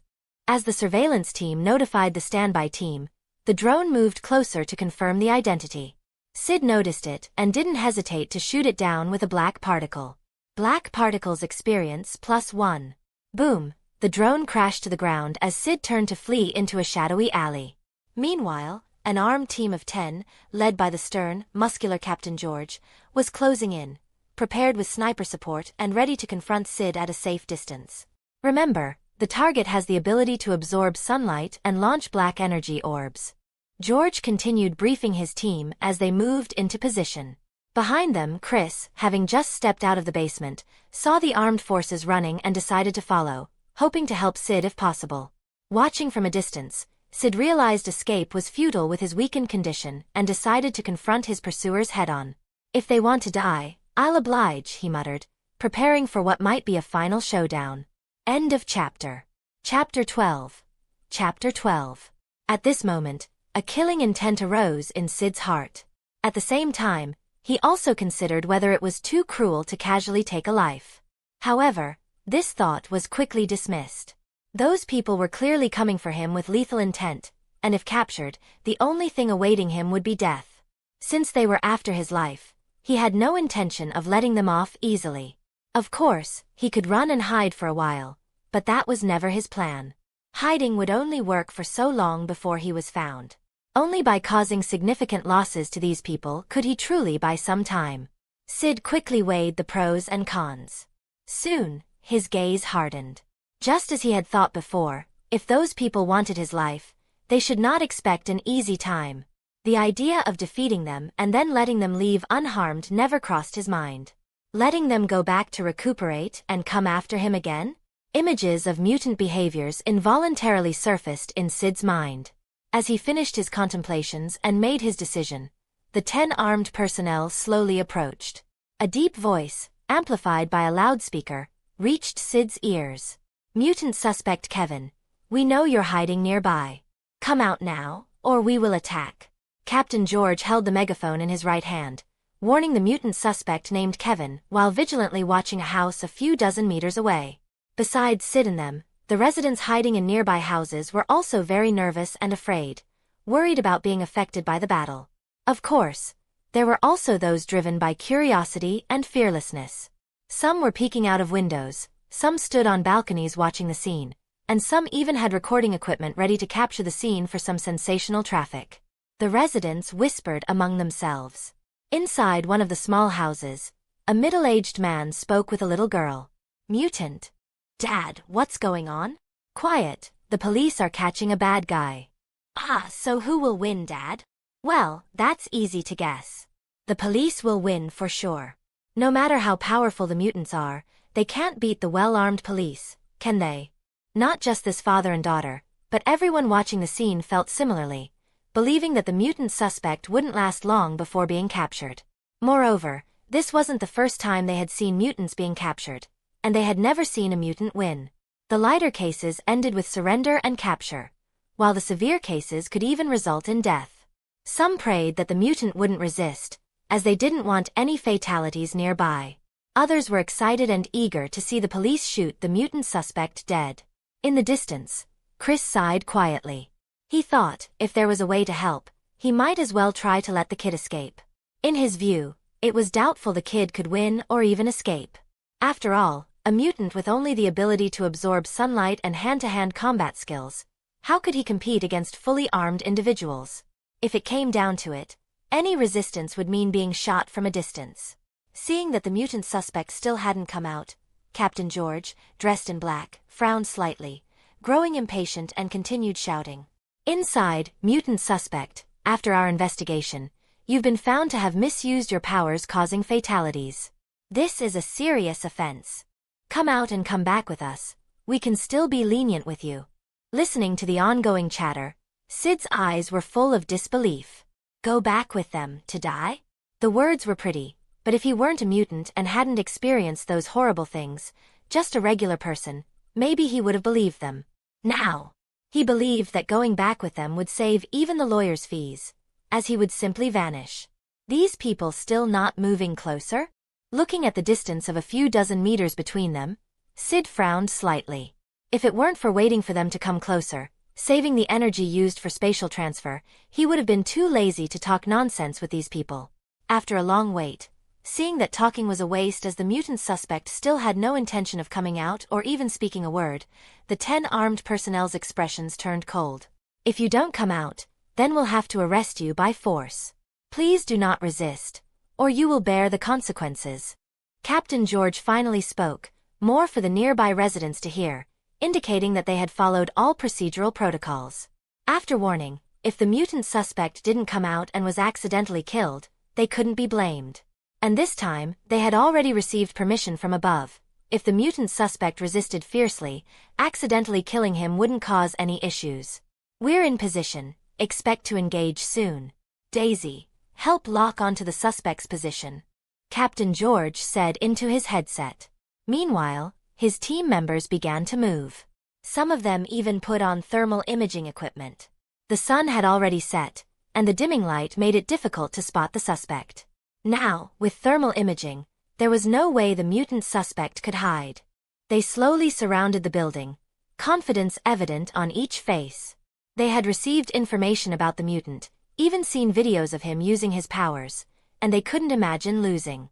As long as they maintained their distance, given the mutant's weak abilities, they didn't believe he had any chance to resist. They even worried about accidentally firing too many shots and killing the young man outright. So, at this moment, their faces were filled with confidence, feeling as though victory was already beckoning to them. After closing to within about 10 meters, they did not approach further. A muscular man named Brandon pulled a tear gas grenade from his belt and threw it near the house without a second thought. With the tear gas, they didn't believe the mutant suspect could continue to hide. Everyone tightly gripped their firearms, eyes fixated on every corner of the house, ready to shoot as soon as the suspect appeared. In the distance, Chris also tensed up, preparing to intervene. However, the outcome was somewhat unexpected. Noticing the incoming object, Syd frowned and instantly teleported away from his original position. In an instant, his figure appeared just a few meters away from Captain George and his men. End of chapter. Chapter 13. Chapter 13. This close, even in the dim light, both sides could clearly see each other's faces. Syd Castell's face was filled with coldness, while the confidence on George and his team's faces vanished, replaced by shock and astonishment. What happened? How did the mutant suspect appear so close? Not just them, Chris, who was watching from a distance and about to intervene, was also stunned. His face, covered with a scruffy beard, was full of confusion, not understanding what had happened. Instantaneous movement? The kid had moved instantly in front of them? Does he have that ability? Chris exclaimed in surprise. He suddenly realized that he might have underestimated the kid. Not only was he surprised, but the watching residents and passers-by also covered their mouths in shock. At that moment. Not good, there's been a mistake in the intelligence. Captain George quickly realized and was about to raise his gun to shoot. Unfortunately, before he could shoot, Syd flickered again to their side, then raised his right hand and pointed at them. Dark ripples emanated from his finger, shooting towards them at a rapid pace. Ah! Captain, save me! Oh God! They saw egg-sized black particles, 3 in a row, pass through 3 armed personnel who couldn't dodge in time. Black particle experience +1. Whether it was their black vests or clothes, nothing could stop it. They were instantly devoured and perforated. In an instant, they collapsed to the ground, clutching the pierced areas. Having a portion of their flesh and internal organs devoured by the black particles, even these tough men couldn't endure and began to wail in pain. Unless treated within a few minutes, they were certain to die. Compared to the previous finger-sized black particles, now, if the black particles hit an internal organ, death was almost certain. Using the faint light to look at the black particles shot out, both Chris and the watching residents were stunned. But while they were stunned, George and his team did not hesitate. They immediately scattered, and Captain George anxiously shouted, "Andy, Michael, Henry." Seeing them bleeding profusely on the ground in dire straits, he yelled angrily, "Vicious kid. Vicious, huh? Space transfer experience +1. Syd dodged the incoming bullets with another space transfer, calmly saying, "I'm just returning what you were planning to do to me." Seeing him dodge again, George temporarily stopped his team from shooting again. "Do you know what you're doing, attacking government personnel like this? What awaits you is..." "Captain, stop talking. Kill this brat. Avenge Andy. You're doomed, you disgusting freak. Wait for the army to hunt you down." While Syd kept an eye on their movements, he was about to retort when a long-lost alert sounded in his ear. "In a corner you cannot see, a hidden hunter has taken aim at you, seemingly ready to strike you down, you." Space transfer experience +1. Without a second thought, Syd teleported away from his original position. Thud. A bullet deeply penetrated the ground. "Sniper, are there others?" Syd's heart chilled, and he looked around cautiously, teleporting again to be safe. After checking the face of the one who had been speaking, and seeing him surprised that Syd had managed to dodge, Syd didn't dare stay longer, not knowing when the hidden sniper might strike again. On his way, he stretched out his hand towards the one who seemed to be the captain. Black particle experience +1. However, to his surprise, the black particles were dodged by the captain with a sidestep. Clearly, black particles, just like bullets, could be dodged if one was prepared in advance. Even laser eyes could be dodged, and his black particles were even slower, making it normal to be dodged. "My energy is running low." He frowned. After practicing with the black particles, because it was dark, he hadn't recovered much energy, and the level 2 black particles were consuming a lot of energy. Now he was barely holding on. With a sniper still around, he wasn't sure he could take these people down with the remaining energy. A misstep could cost him his life, and he wasn't about to risk it. He shot 3 more black particles at George and his men, then teleported away without looking back. Black particle experience +1. Black particle experience +1. Black particle experience +1. Screams of agony followed from behind. Thud, thud. Bullets hit where he had been standing, including pistol and sniper rifle bullets. Syd didn't bother with those. Feeling the energy for 4 more space transfers within him, he used 3 in quick succession, moving dozens of meters away to where they couldn't see him. Space transfer experience +1. Space transfer experience +1. Space transfer experience +1. Syd gasped for air, dragging his weakened body towards a dark alley. As he ran, he quickly reviewed the course of the battle and shook his head. "The energy inside me is still too low. It's a good thing there were only about a dozen of them. If there had been 100, even if they just stood there and let me kill them, I probably couldn't finish them off, right? Without his powers, anyone could easily defeat him given his current battered state. In the end, it all came down to having too little energy. If he had more energy, he could have easily taken down these 10 people, even the sniper behind them. With that thought, his desire to enhance his strength grew even stronger. Just give me a little time. This thought echoed in his mind as he disappeared into the shadows of the dark alley. In the distance, George and his men did not pursue, and were currently dealing with the aftermath. Andy, Michael, wake up. The remaining 5 people constantly called out to the injured lying on the ground.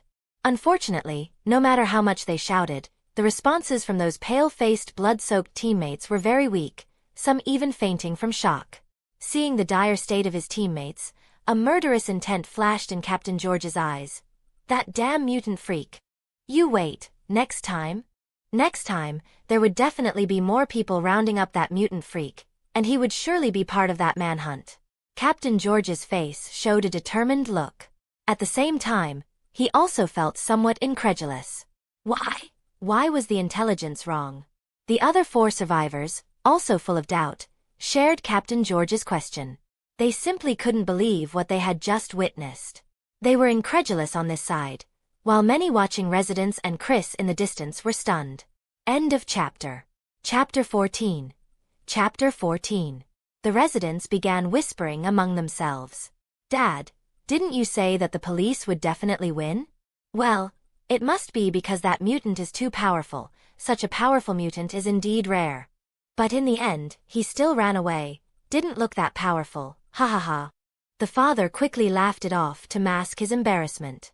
Although what he said did make some sense, the power of the mutant had still left a deep impression on the girl's mind. Not just them, other residents also started discussing. We lost, huh? Those officers are too weak. They are just a waste of taxpayer money. Yeah, really useless. Where is all the taxpayers' money going? The recent events had shocked them deeply. Their perception of powerful armed officers being defeated by a single mutant?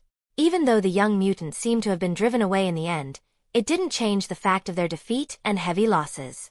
In the crowd, a young man in a suit holding a camera was all lit up. Big news. A video of a mutant battling the police. This will definitely make waves online.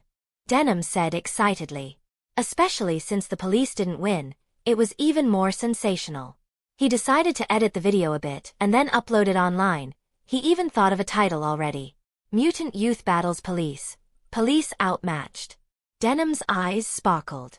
As he prepared to upload the video, and the residents were shocked by the police's defeat and the youth's strength, Chris, among the crowd of onlookers, was also in shock. Earlier he had been worried, afraid that the kid might have died, but now, he could hardly believe that the youth, who he thought only had the ability to absorb sunlight and engage in hand combat, actually possessed such strong abilities. Oh, now he understood everything. The basement before, and suddenly appearing upstairs.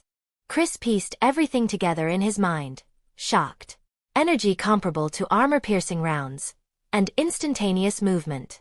So, the kid really did fly up to the bedroom before. Chris couldn't help but laugh and cry.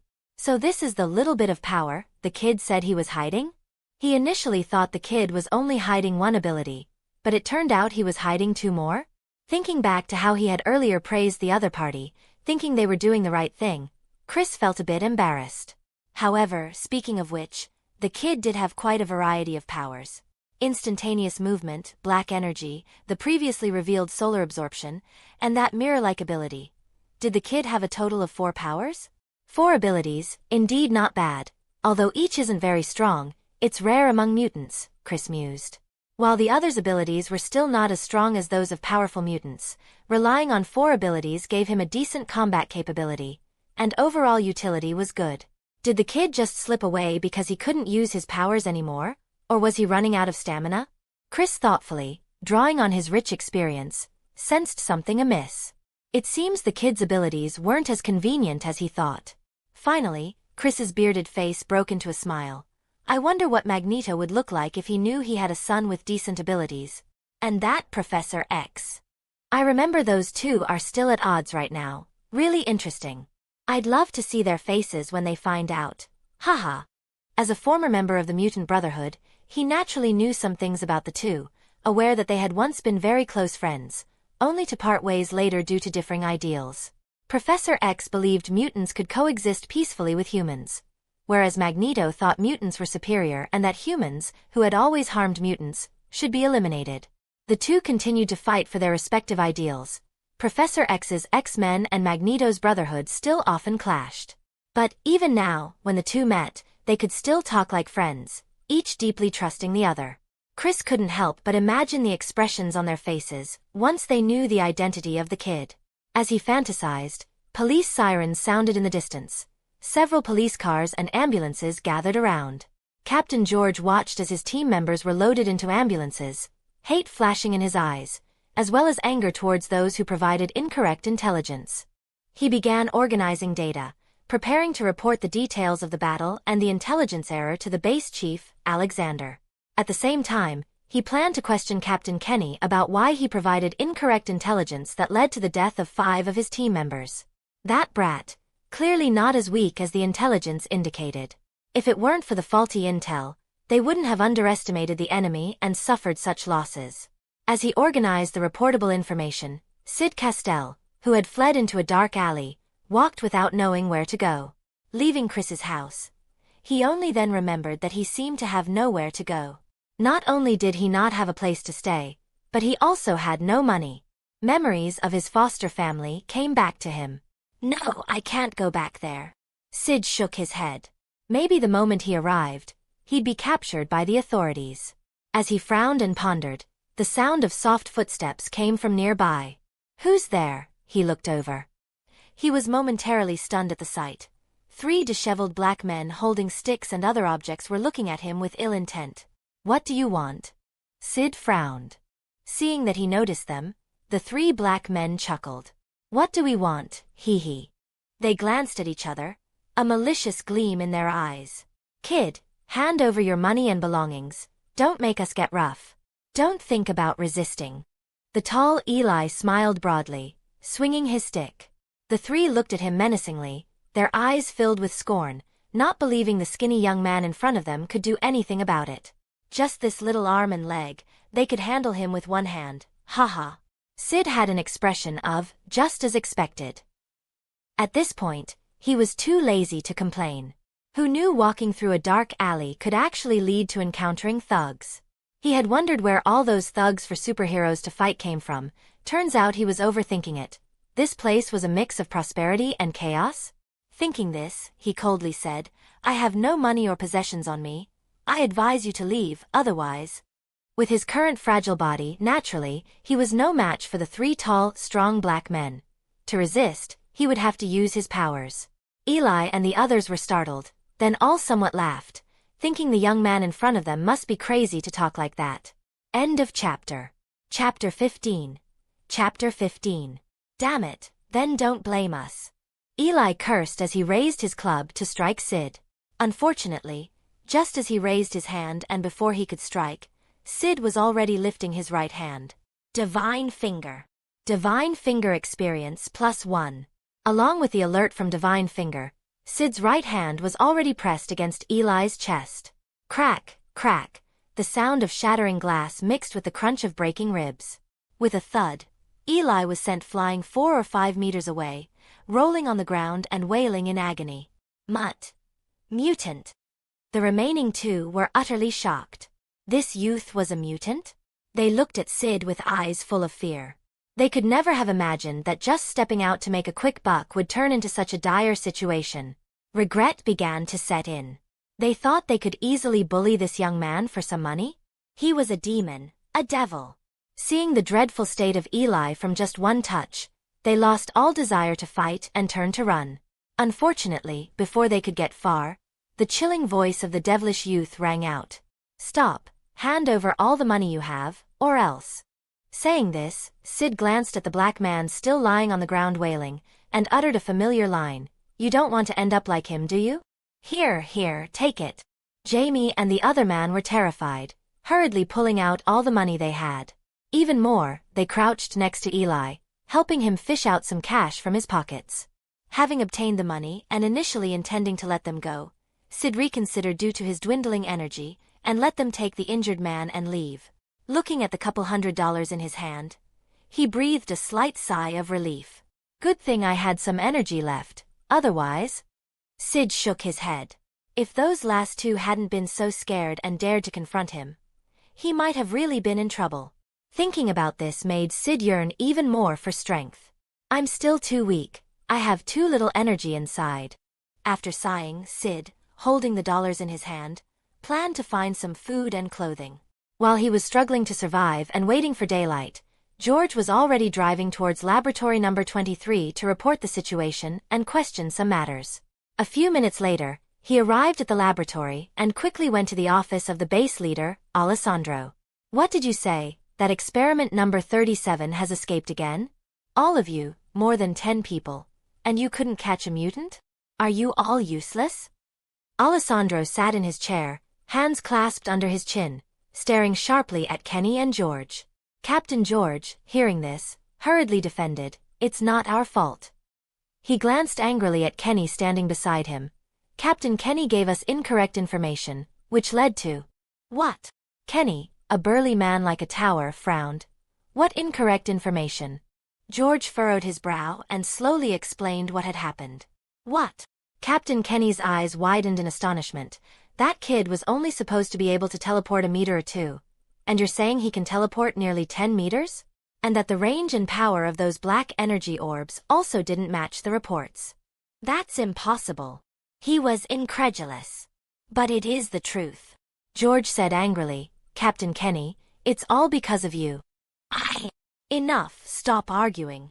Alessandro was also surprised and halted their bickering. Seeing them look his way, his face showed a hint of interest. It seems that number 37 has his own schemes, clever enough to hide. Hide? Kenny and George exchanged a look of astonishment.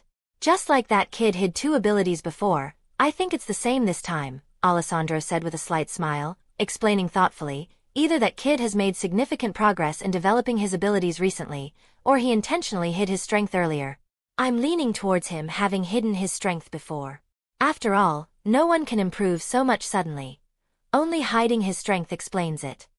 He couldn't help but admire the young mutant's cunning. So that's how it is. Kenny and George had a moment of realization, finding this explanation plausible.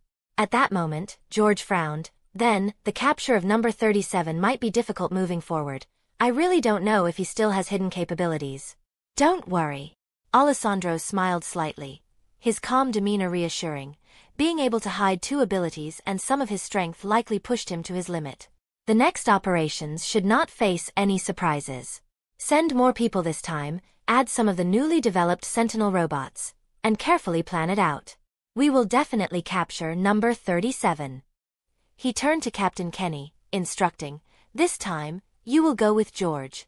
Captain Kenny nodded, his face eager, clearly already keen to deal with number 37. Hearing this, George couldn't help but smile inwardly. He smirked to himself. Now that they had information on that kid, there was no way he could escape this time. Especially with the help of the Sentinel robots, he couldn't see how that kid could possibly get away. Thinking of his fallen teammates, his eyes were filled with hatred. As they planned their operation and had people collect more information about number 37, there was a stir online. As Denim uploaded the video to the internet, many people noticed this sensational video and began commenting after watching it.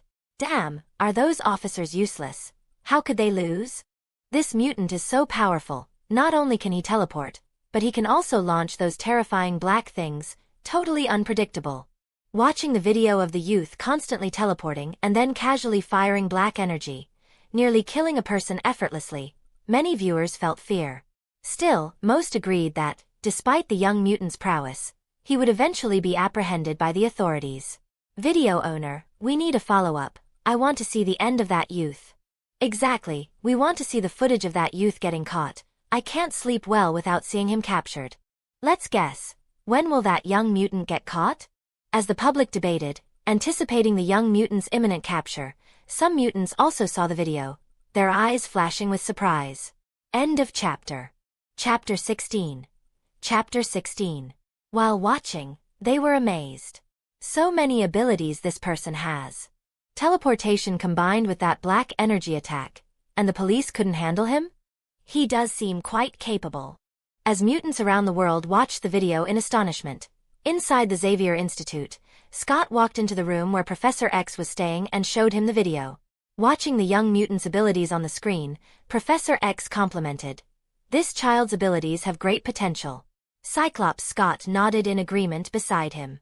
Although the young man's abilities did not seem particularly outrageous, they included both support and attack, and with some training, he could potentially become much stronger, indeed showing potential.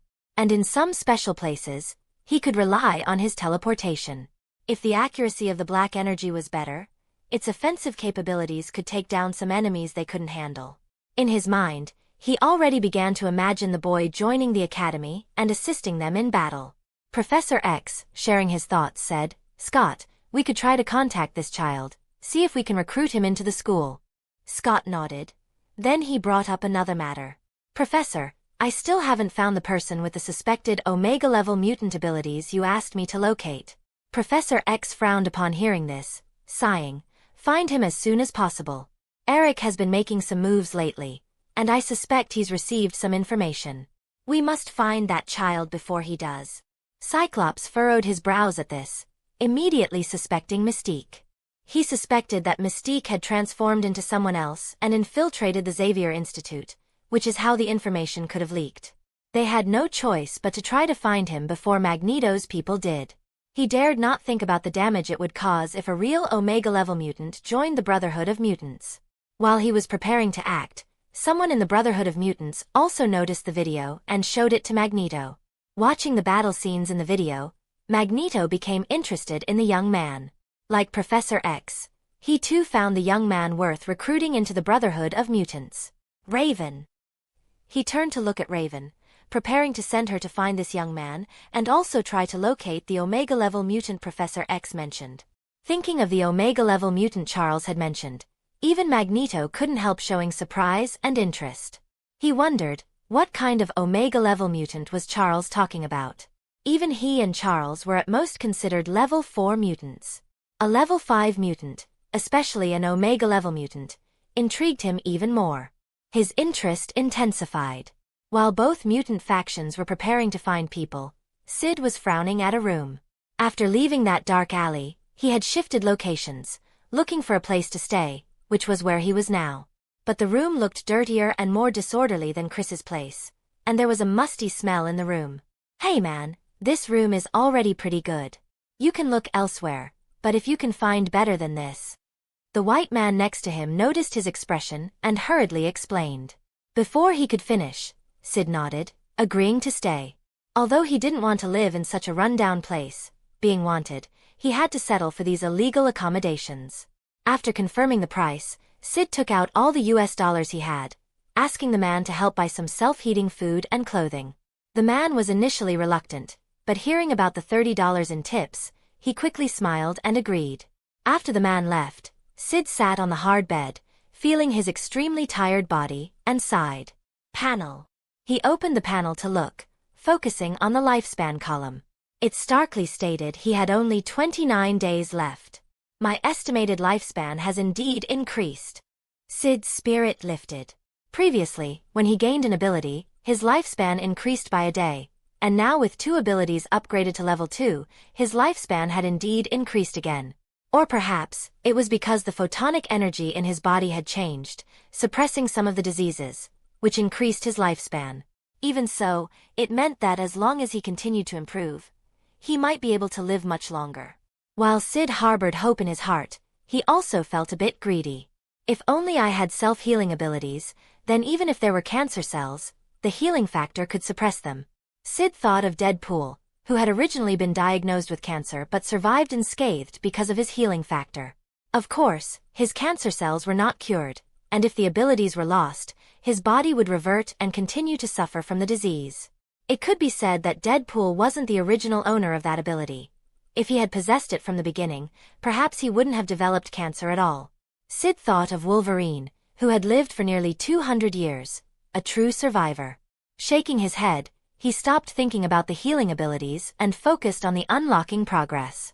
Unlocking progress. 39%. Tomorrow, I should gain a new ability. Syd looked forward to the dawn. Some time later, the landlord Gary returned. After handing him the $30 tip, Syd began unpacking the self-heating food. After eating, he carefully locked the doors and windows, making sure no one could open them without making noise, and then settled down to sleep. Time passed. The moon set, and the sun rose. The blinding sunlight shone through the window, awakening the sleeping Syd. Photon energy +1. Photon energy +1. Photon energy +1. Feeling the energy refilling his body, Syd's sense of security greatly increased. Unfortunately, he couldn't indulge in the feeling for long. He had to get up and leave quickly. He wasn't sure if the authorities could have located him overnight. Only by continuously changing locations could he avoid detection. After quickly eating, he didn't greet the landlord. Instead, he silently left the place. Syd, wearing a new set of clothes, a black hat, and a white mask, quickly navigated through the secluded streets. Along the way, he chose paths where the sunlight could reach him. Photon energy +1. Photon energy +1. After walking for nearly an hour, he finally slowed down. End of chapter. Chapter 17. Chapter 17. Gazing at the abandoned hut in front of him, Syd walked straight in. He had just entered when he stopped. Who are you and why are you here? Two men and a woman emerged from a nearby room, their eyes filled with wariness. Syd assessed the trio. They looked to be in their 20s or 30s. The men's faces were covered with stubble, looking somewhat disheveled, while the woman looked slightly better, but not by much. Their clothes were tattered, making them look more like drifters than the owners of the house. Syd explained briefly, I thought no one was here, so. Seeing his polite demeanor and that he didn't seem to be a threat, the three relaxed a bit. We've claimed this place, please leave, said Mark, the slightly older and more composed of the three. Syd heard a hidden message in his words and asked, so this isn't your house? We claimed it, so it's ours now, Mark frowned, annoyed at the young man's audacity. The other man and woman also seemed displeased, thinking Syd was being unreasonable as he still hadn't left despite seeing there were three of them. The younger man, a muscular blonde, said aggressively, leave now or we'll make you. At that moment, the hot-headed young man's body underwent a transformation that caught Syd's attention. His body suddenly enlarged significantly, his muscles bulging, making him look like a giant gorilla. A mutant? Syd's eyes flashed with intrigue. Before he could act, the other two quickly became anxious. Kirill, are you all right? Calm down, Kirill. Breathing heavily, Kirill managed to calm himself down. I'm fine, just got a bit too excited and lost control of my abilities. The other two sighed in relief and nodded. What should we do about him seeing Kirill's transformation? Asked Heidi, the young woman with red hair, frowning. The three exchanged glances, malevolence flickering in their eyes. By then, Syd had almost figured out the situation. So, 3 mutants hiding here. This should be easy to handle. He pondered the next move. Neither expelling them nor aggressive action seemed right. Both would cause too much noise. He decided to subtly reveal his abilities and establish his identity as a fellow mutant. As the trio's cold expressions turned to quiet consultation, Mark signaled to proceed as they had planned. Just as they were about to collaborate silently to overpower Syd, a stunning scene unfolded. A black particle beam shot out from Syd's fingertips, striking the ground before them with incredible speed. Black particle experience +1. The sound of friction and cutting echoed as a hole the size of an egg appeared on the ground. The trio gasped in shock, cold sweat breaking out on their foreheads. Such power! If that had hit them instead of the ground. They couldn't help but imagine the outcome, a wave of fear overtaking them. This young man's abilities were terrifying, far more potent than any bullet. Recovering from their shock, and seeing the golden pupils revealed under the sunlight, Mark hesitantly asked, "Are you also a mutant?" Syd nodded. Though they had suspected, the confirmation made Mark and the others visibly relax. Realizing he was one of their own, their hostility greatly diminished.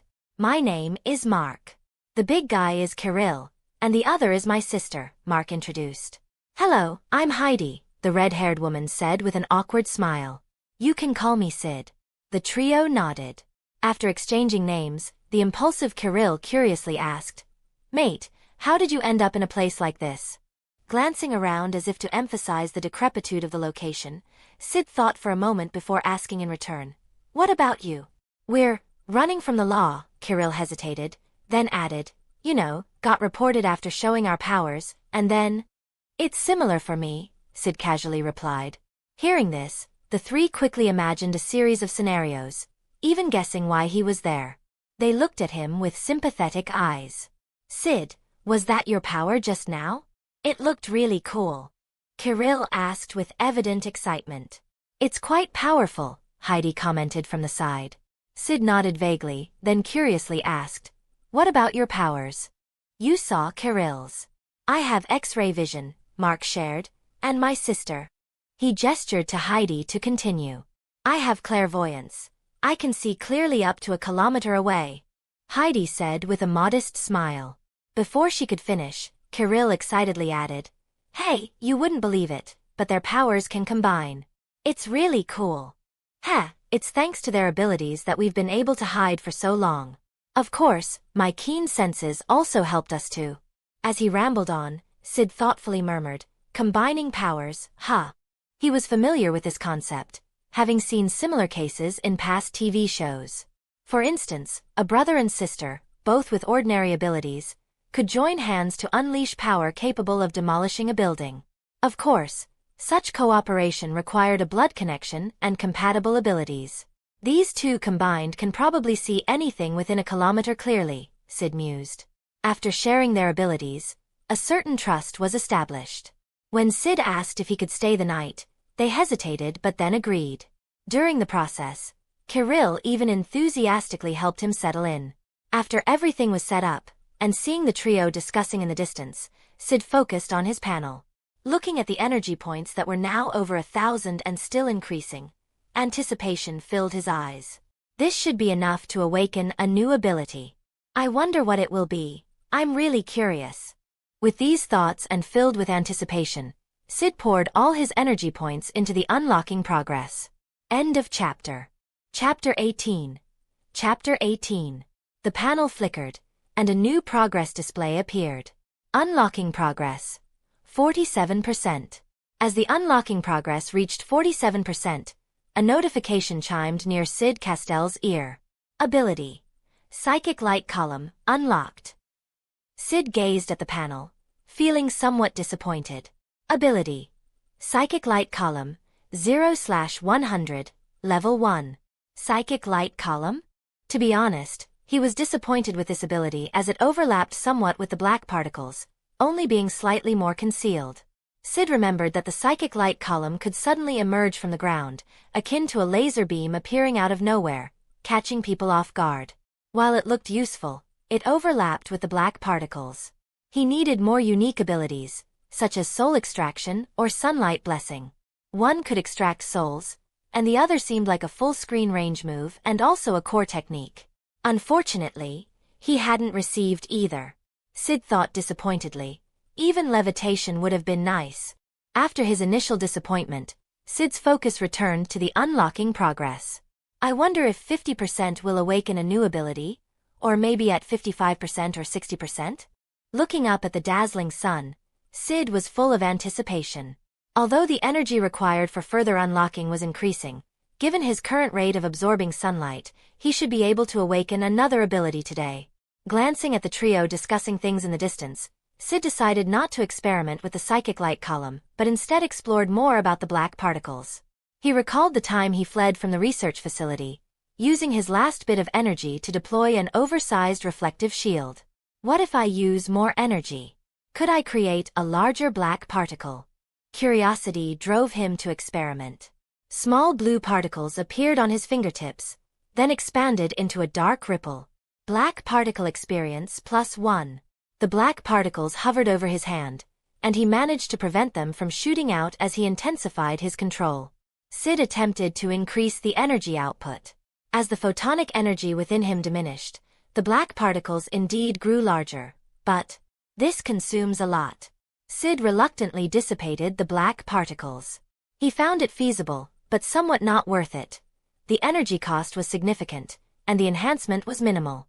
Compared to increasing power by expending more energy, it was more efficient to upgrade the ability level, which would be more cost-effective when deployed.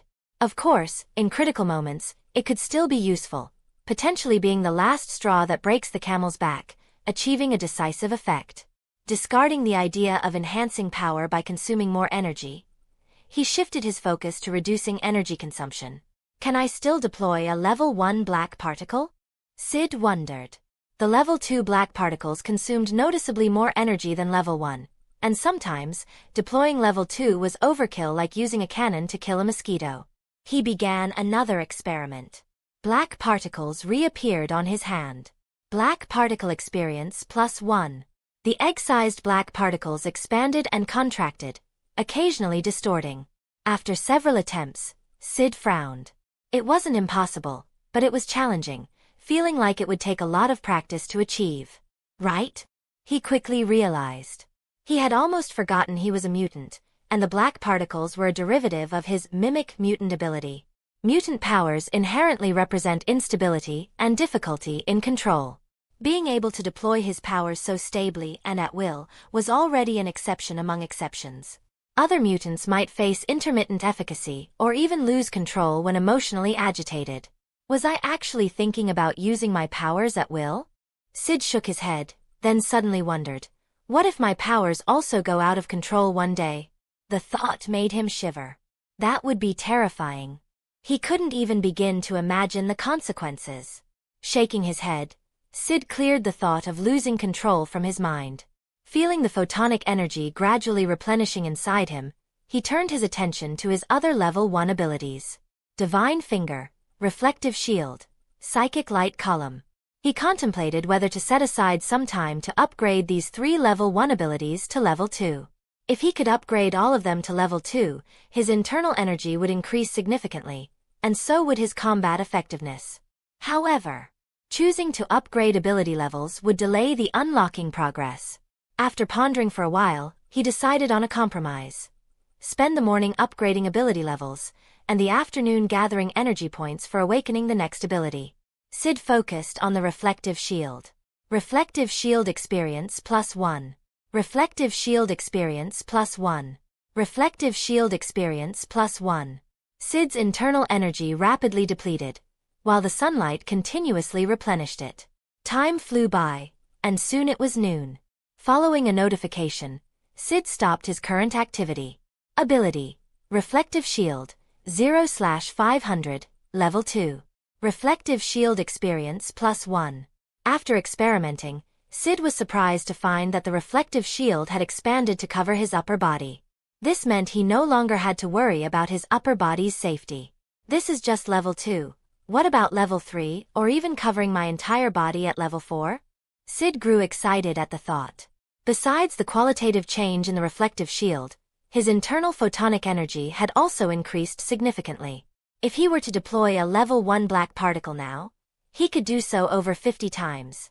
As for level 2 black particles, he could manage about 20 deployments, similar for other level 2 abilities.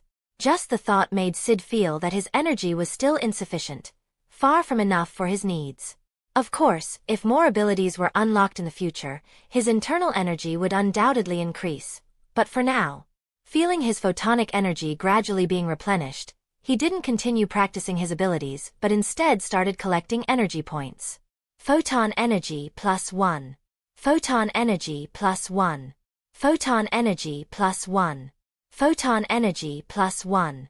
As the sun gradually set, evening approached rapidly. Syd eagerly allocated all his energy points to the unlocking progress. The unlocking progress blurred. Unlocking progress: 69%. Watching the progress display, Syd was somewhat speechless. 6,000 energy points only increased it to 69%? He sighed, then focused on the potential new ability to awaken. End of chapter. Chapter 19. Chapter 19. Ability: Soul Extraction, unlocked. This ability, well, it's all right. Lifting his right hand, Syd Castell seemed thoughtful. He had a feeling that if his target's spirit and soul were weak, he might be able to forcibly extract their soul. He was eager to try out this idea. However, there was no target available for him to try it on, which Syd regretted. Even soul extraction is available. Floating flight and the sunlight illumination should be next, right? Syd was somewhat expectant. As he pondered, Kirill's voice carried over from afar. "Hey Syd, come eat." Embarrassed by the call but penniless, Syd had no choice but to join him. After a meal that wasn't particularly delicious, Kirill discussed the watch shifts with him. Initially, Kirill was to watch the first half of the night, and the Mark siblings the latter half. With Syd's arrival, adjustments were necessary. However, perhaps due to distrust or some other reason, they didn't let him watch alone but paired him up with Kirill for the first half of the night. Time flew swiftly, and the night passed uneventfully under Syd's vigilance. The next morning, Syd woke up drowsy under the sun's rays. Photon energy +1. Photon energy +1. I wonder when those people will come looking. As he basked in the sun, this thought brought him worry. After having eliminated a few people, the ones sent next would definitely be tougher. Honestly, he wasn't completely sure he could handle what was coming. After a while, he shook his head. He could only take it one step at a time, trying to enhance his strength to face any upcoming attacks. Then he practiced his divine finger technique, aiming to upgrade all his level 1 abilities to level 2, to increase the energy within his body. With sufficient energy, he felt confident facing whatever came next. Divine Finger Experience +1. Divine Finger Experience +1. Divine Finger Experience +1. Ability: Divine Finger, 0/500, level 2. By noon, Divine Finger smoothly advanced to level 2. Syd found a secluded spot and unleashed Divine Finger on the concrete ground. Divine Finger Experience +1. With a bang, accompanied by the sound of shattering glass, a basketball-sized hole appeared on the ground. If this hits a person, Syd felt it was alright. Glancing at the remaining spiritual energy columns and soul extraction, he sensed some trouble. These two abilities, one would likely cause a big disturbance during practice, and the other lacked a target. He sighed and refocused on the unlocking progress. 70% or 80%? Suddenly, an intuition from his abilities suggested that sunlight illumination was about to emerge. Syd was startled but trusted his feeling. This feeling was special, similar to when he sensed the ability to mimic the Scarlet Witch previously. This time, his abilities gave him the same sensation. Thinking this, Syd couldn't help but look forward to it. Sunlight illumination, a core skill of Orochi, perhaps, it reached the Omega level. That meant, whoever possessed this ability would be an Omega-level mutant. Far more powerful than any minor ability he had acquired before. At this moment, Syd was both excited and curious, eager to collect enough energy points and awaken this ability. Photon energy +1. Photon energy +1. Photon energy +1. In anticipation, the time reached 4 in the afternoon. Just as Syd was about to gather more energy points and then attempt to awaken sunlight illumination, an unexpected situation interrupted him. People are coming. Kirill stopped playing with his phone, his gaze intensifying as he looked into the distance. Noticing Syd's gaze, Mark explained. Kirill here has sharp senses. He can hear footsteps from afar. If he says someone is coming, they definitely are. Heidi nodded in agreement. At that moment, Kirill urged, "You guys better see who it is. If it's the ones after us, we need to leave this place." Heidi and Mark nodded, then both stared out as if seeing through the walls to the outside. 5 people, 1 woman, 4 men, Mark's deep voice sounded. Looking at their direction, they're definitely heading here. Kirill was startled, his face full of surprise. "Who are they? Do you know them?" After a pause, Mark hesitated. "Seems like they are from some underground mutant organization. Yesterday, this mutant underground organization approached Heidi and me, inviting us to join them, but I refused." Kirill and Syd realized. "What do we do now? Should we run?" "They are 5 people," Kirill said hesitantly. At this, Heidi and Mark also fell into doubt. Among the 3 of them, only Kirill had some fighting capability. Glancing at the young man nearby, Mark frowned. Even with Syd's addition, they only had 2 people capable of fighting, against 5 opponents. While numbers don't equate to strength, The fact that these 5 dared to come meant they were somewhat capable. With this thought, Mark became even more hesitant. After a while, they decided to wait and see what happens. A minute later, the group approached the house slowly, and from a distance, Syd also saw those 5. The woman was extremely slim, appearing to be in her 30s, dressed in a bright red outfit with red high heels, and had quite beautiful features. Her overall aura was immense, exuding a superior air, suggesting a significant status. As for the 4 men, ranging from tall and burly to short and thin, they all looked somewhat fierce. "Hello there," Carlpanna curled her red lips, looking interestedly at the 4 of them. "What are you doing here?" Mark stepped forward and spoke. Carlpanna smiled broadly, counter-questioning. "How did the discussion go about the matter we talked about before?" Mark hesitated a moment, then said, "Miss Carlpanna, sorry, we are not considering joining any factions at the moment." Carlpanna's eyes narrowed slightly, a mysterious glint flashing through them as she scanned the 3, finally resting her gaze on Syd. "If you won't agree, then let it be."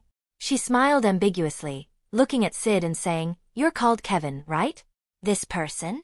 Syd's brows furrowed. End of chapter. Chapter 20. Chapter 20.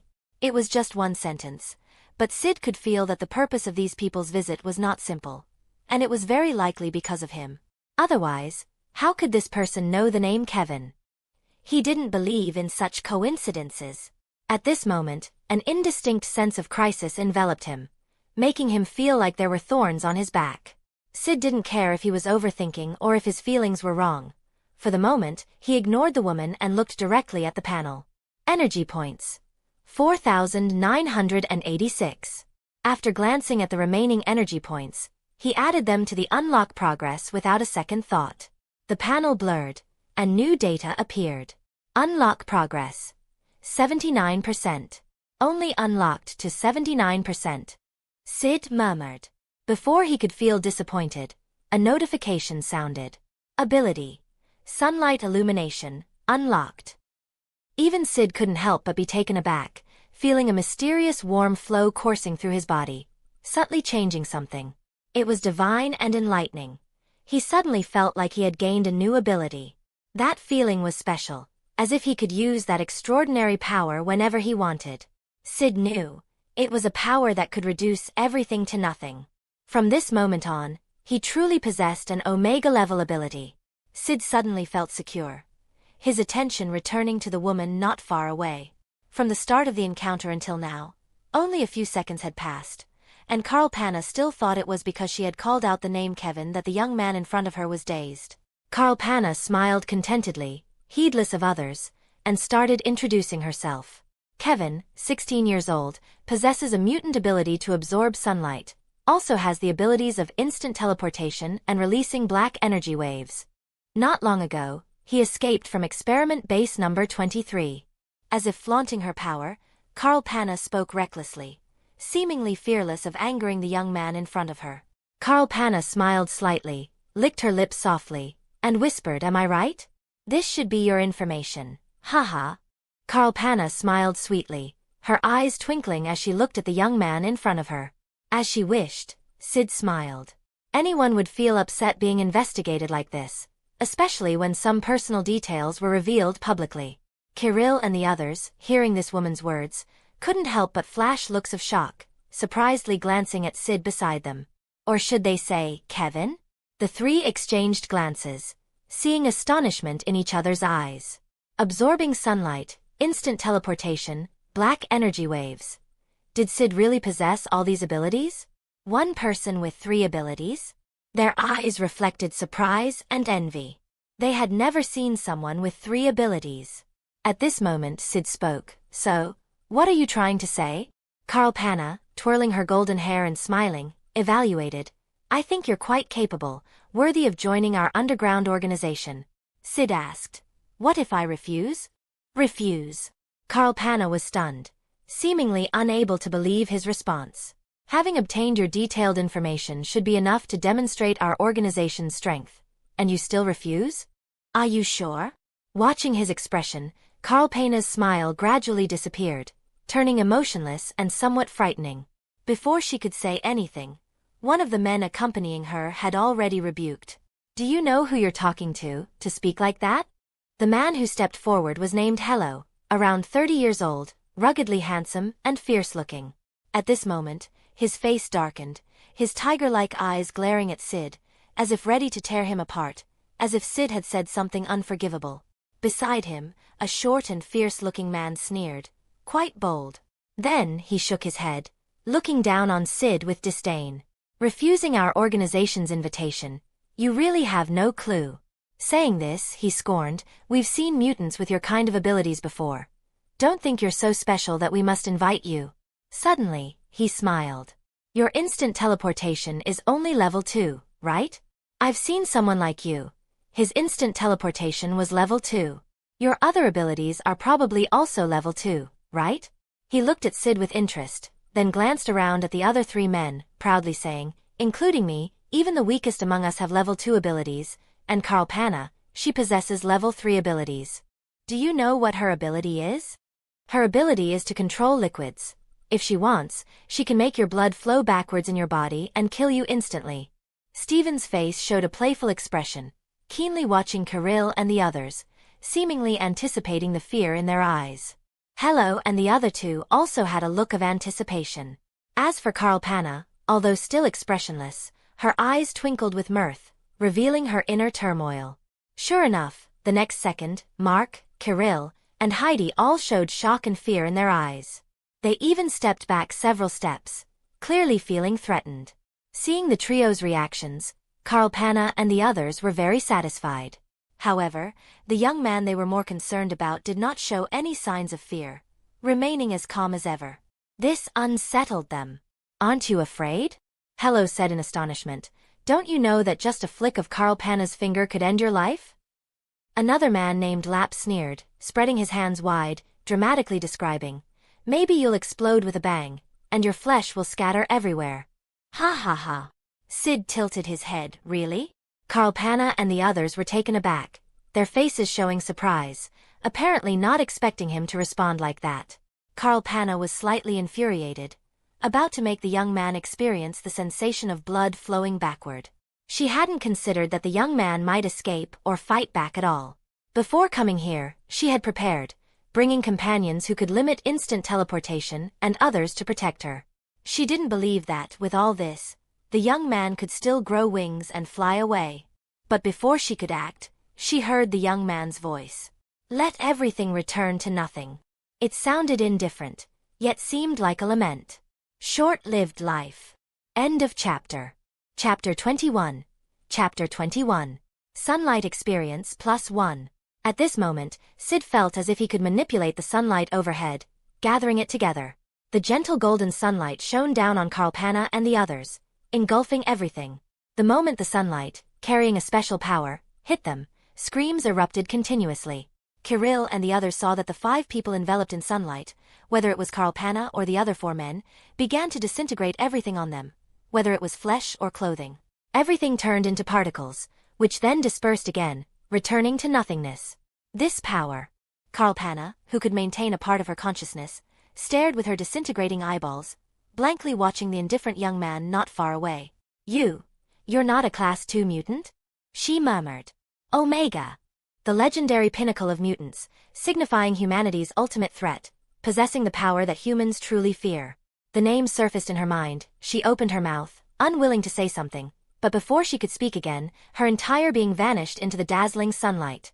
The other 4, faces full of horror, whether it was Hero or Stefan, felt incredible. What kind of power is this? This Kevin, wasn't he a Class 2 mutant? Now, this power seems far beyond what Carl could comprehend. Omega mutant? How could such mutants be here? We were so arrogant in front of a mutant of this caliber? And the others were full of fear. It turns out that it's them who would die with just a gesture. Why not reveal his identity earlier? If he had, they wouldn't have been so arrogant. Why? In the utmost reluctance and fear, they too followed suit, instantly turning into particles and returning to nothingness. Ultimate threat? Hearing Carl last words, Kirill and the 2 nearby, confusion flashed in their eyes.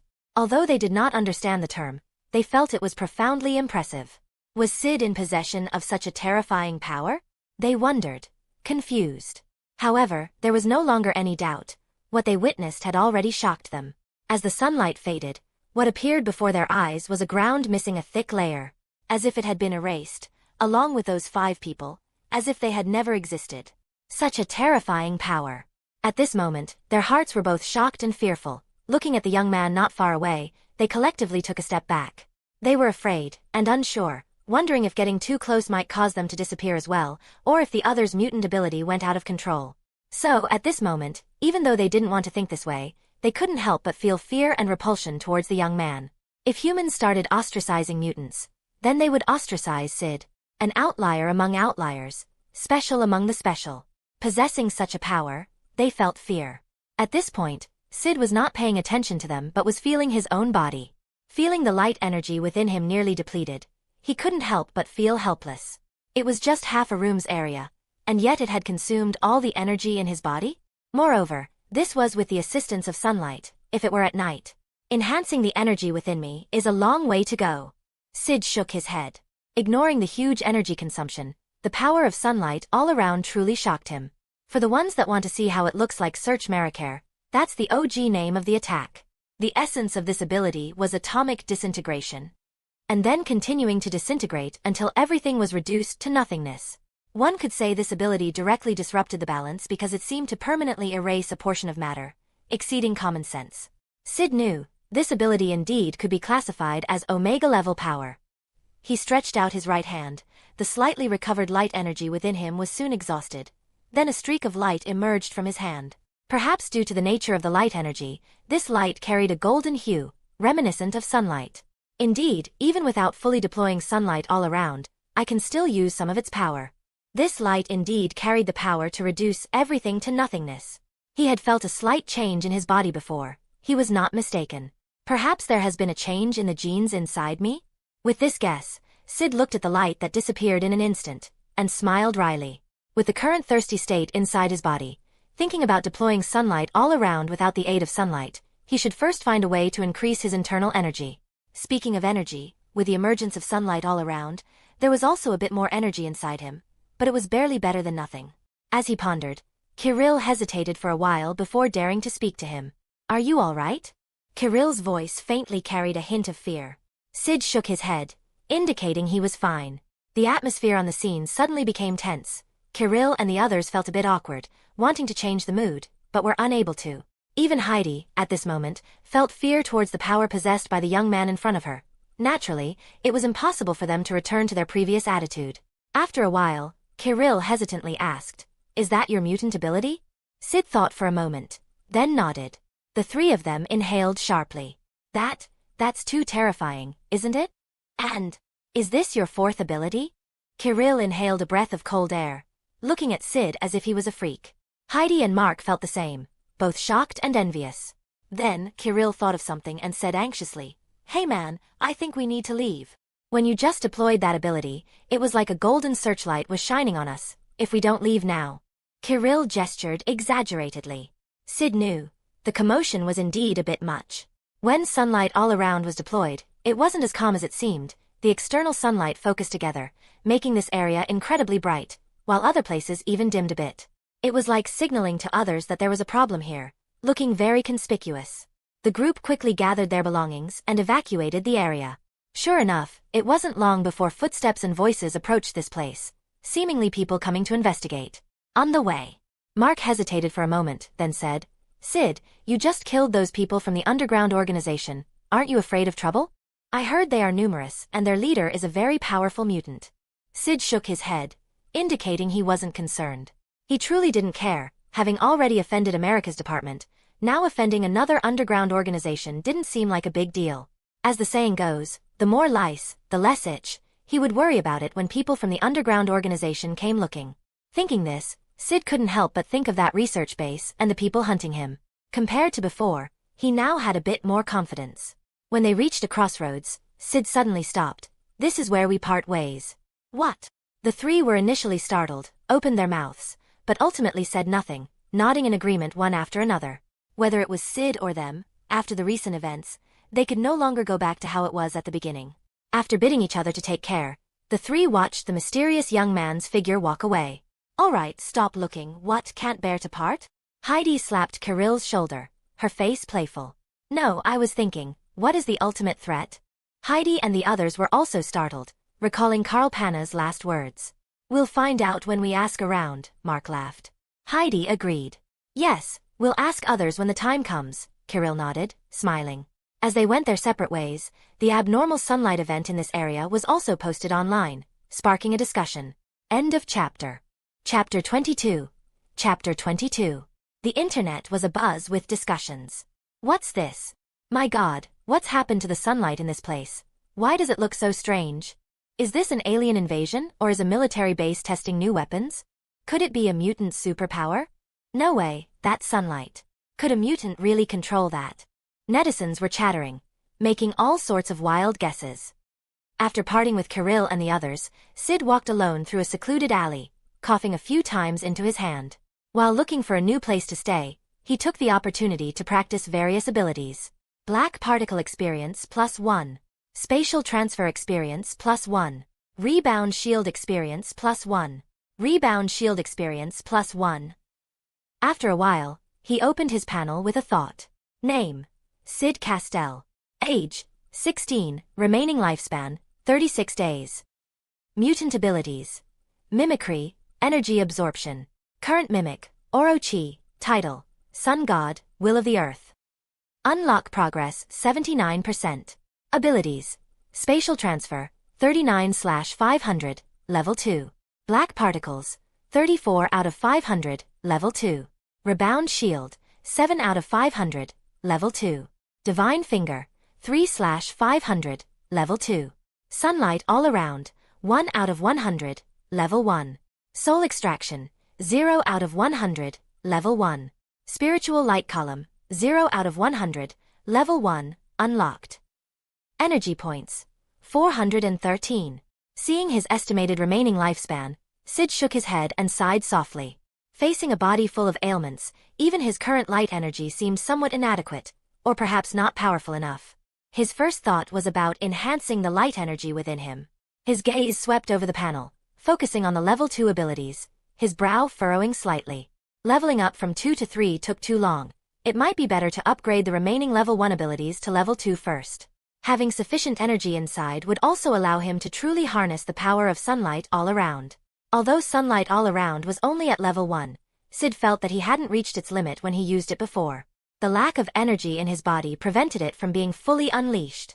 If he had enough energy, sunlight all around might be several times stronger than before. The problem again came back to the energy within him. Syd glanced at Spiritual Light Column and Soul Extraction. Spiritual Light Column could be practiced in a secluded place, but as for Soul Extraction, Syd stroked his chin, quickly coming up with a method. Humans shouldn't be used lightly for practice. But what about animals? Just buy a small animal, then use Soul Extraction in and out. Thus, he could complete the upgrade for Soul Extraction. However, it seems I don't even have the money to buy a hamster, Syd mused, somewhat troubled. But he didn't stay troubled for long, quickly thinking of a solution. Half an hour later, he emerged from a dark alley, his hand now holding over $500. Having just performed a robbery for the sake of charity, Syd smiled, praising, "Thank God for the welfare money from America. Today is another beautiful day. Free America. Ah, happy every day." With the money, Syd, wearing a hat and mask, ran to the market and bought a red-eyed white rabbit. Finding a secluded, unoccupied place, Syd set the docile rabbit down on the ground, then extended his right hand. Soul Extraction. Soul Extraction Experience +1. His palm reached towards the rabbit, and then a purple-white glow appeared, pulling a purple-white orb of light from within the rabbit. The moment the purple-white orb was extracted, the rabbit's eyes immediately became dull, like a spiritless puppet. Syd looked at the orb in his hand with astonishment. The outer layer of the orb was light purple, while the inside was blazing white. And within the white orb, a ghostly rabbit appeared. Is this the soul? Syd's eyes widened in surprise. Then he studied the rabbit's soul for a moment. He discovered not only was the soul ethereal and transparent, its eyes were dull, appearing to lack much intelligence. I wonder if human souls are any different? Syd pondered. Looking at the orb before him, he felt he could easily crush this energy orb. But then, the rabbit's soul would probably be annihilated as well. Syd tried stuffing the rabbit's soul back into its body, a flash of purple light, and the rabbit's soul returned to its body. Then, he began the cruel process of extracting and reinserting. Soul extraction experience +1. Soul extraction experience +1. Soul extraction experience +1. Soul extraction experience +1. Ability. Soul extraction, 77 out of 100, level 1. When night fell and there was no sunlight to replenish his energy, Syd reluctantly lowered his hand. By then, the little white rabbit was completely dazed, seemingly broken. Looks like I'll have to wait until tomorrow to level up. After sighing, he picked up the rabbit and headed for the shelter he had found. Along the way, he glanced at the remaining 400+ energy points and subconsciously looked at the unlock progress. I wonder what the next ability to awaken will be. Levitation flight maybe? Thinking of flying, he couldn't help but think of Superman and his fellow countrymen. Walking slowly and all, it really wasn't as convenient as flying. Moreover, the momentum brought by flying was not comparable to standing on the ground. Syd was somewhat expectant. Then, he allocated all the remaining energy points to the unlock progress. Unfortunately, no change. Looking at the stubborn, still 79% data, Syd frowned slightly. Never mind, we'll see tomorrow. He randomly picked a cheap hotel and checked in with the little white rabbit. Day and night. Photon energy +1. Photon energy +1. While basking in the sunlight in the room, Syd continued to reach for the little white rabbit. Soul extraction experience +1. Soul extraction experience +1. After a while, a notification sounded. Ability. Soul extraction, 0/500, level 2. Feeling a significant increase in energy within him, Syd's sense of security greatly improved. Now, with the energy inside him, he could use a level 1 ability perhaps over 70 times, and even a level 2 ability around 30 times. Just one more left, I should be able to enhance it today too. Syd's gaze moved to the spiritual light column. He checked out of the hotel and headed for the secluded spot he had found before. Just as he was halfway there, his expression suddenly changed slightly, and he glanced furtively at some uniformed police officers who were questioning pedestrians on the street. They all held a photo, which upon closer inspection, seemed familiar. "Hello sir, have you seen?" Hearing the distant voices, Syd's expression changed. He lowered his hat and left the area silently. "So they've figured out I'm nearby." Arriving at his previous spot, Syd felt somewhat heavy-hearted.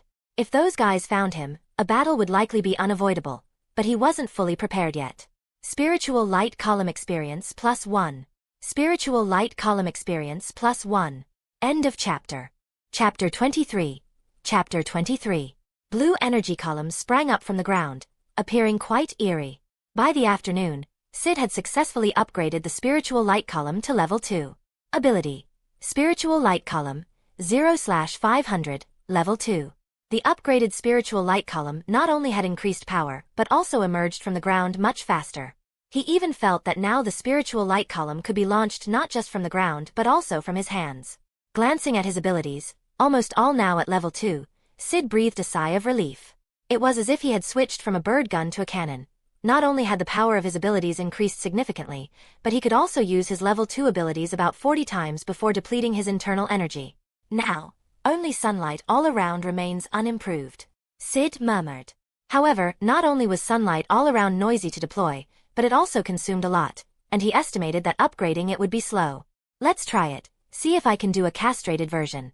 Suddenly, brilliant sunlight emanated from Syd, indeed carrying the force of annihilation. This time, however, there was no involvement of actual sunlight. It was entirely reliant on the light energy within his body. He gradually increased the intensity until his entire body was obscured by brilliant light, and then a notification sounded in his ear. Sunlight all around experience +1. Phew! Syd breathed a little easier. Although it still consumed a lot, compared to deploying full sunlight all around, it used much less. If he were to deploy the full sunlight all around, it would completely drain all the energy in his body. Next, he began practicing over and over again.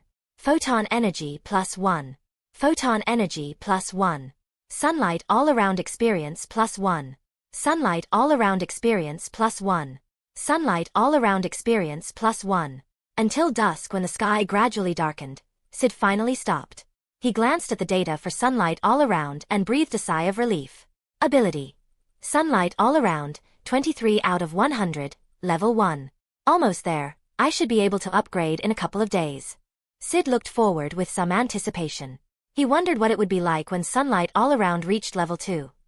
Would its power increase, or would its consumption decrease? Or perhaps its range would suddenly expand, just like when Rebound Shield was upgraded to level 2? With hopeful feelings, Syd moved on from the spot, searching for a new place to stay. Just half an hour after he left, a group of fully armed personnel appeared there.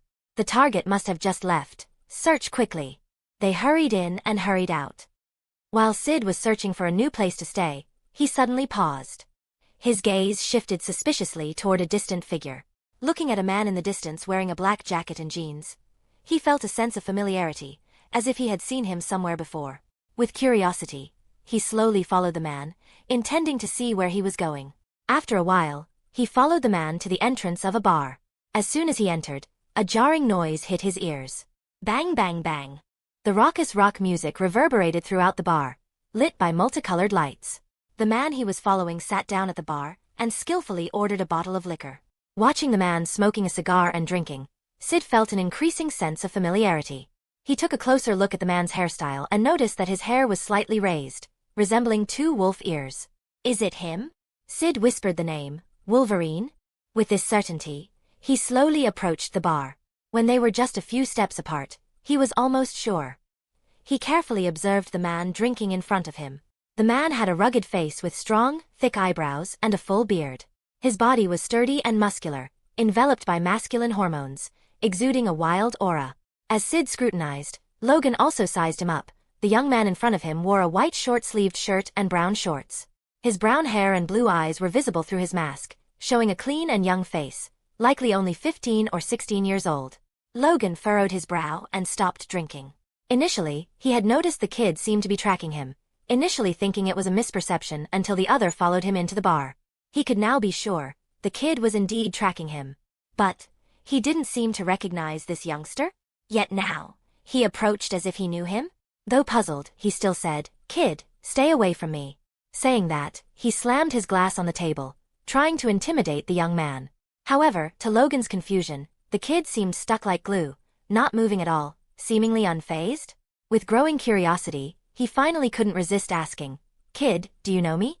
Syd casually replied, "Of course, I not only know you, but I also know your name. Logan, right?" Logan was startled, his confusion deepening. He swore he did not recognize the young man before him, but the youngster seemed to know him? Syd looked at him, pondered for a moment, and continued, "I not only know you're called Logan, but I also know your other name." Logan's brows furrowed, but the next second his expression changed. Hearing a name that felt familiar. James Howlett. Logan clutched his head, images flashed through his mind, seemingly revealing something, but they vanished as quickly as they appeared. When he recovered, his heavy hands suddenly grabbed the young man's shoulders. "Who the hell are you?" Looking at the mysterious young man before him, a flash of shock passed through Logan's eyes. He knew this young man was not lying, and indeed knew him. He even suspected this mysterious young man might know about his past. Since losing his memory, he had been trying to retrieve it. He never expected to find a clue today, and from such a young fellow? Syd, whose shoulders were tightly grasped, was somewhat speechless. He hadn't expected such a big reaction. He was naturally very familiar with this guy, and knew quite a lot about him.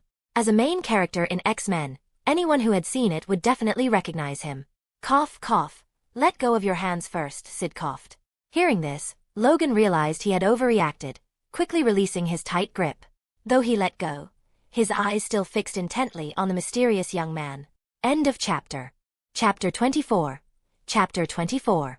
As he was stared at like this, Syd felt somewhat helpless. After thinking for a while, he decided to reveal some information. Under the dim light, he slowly began to tell Logan about his story. In a Canadian manner in 1845, you were just a 6 or 7-year-old child, frail and often ill.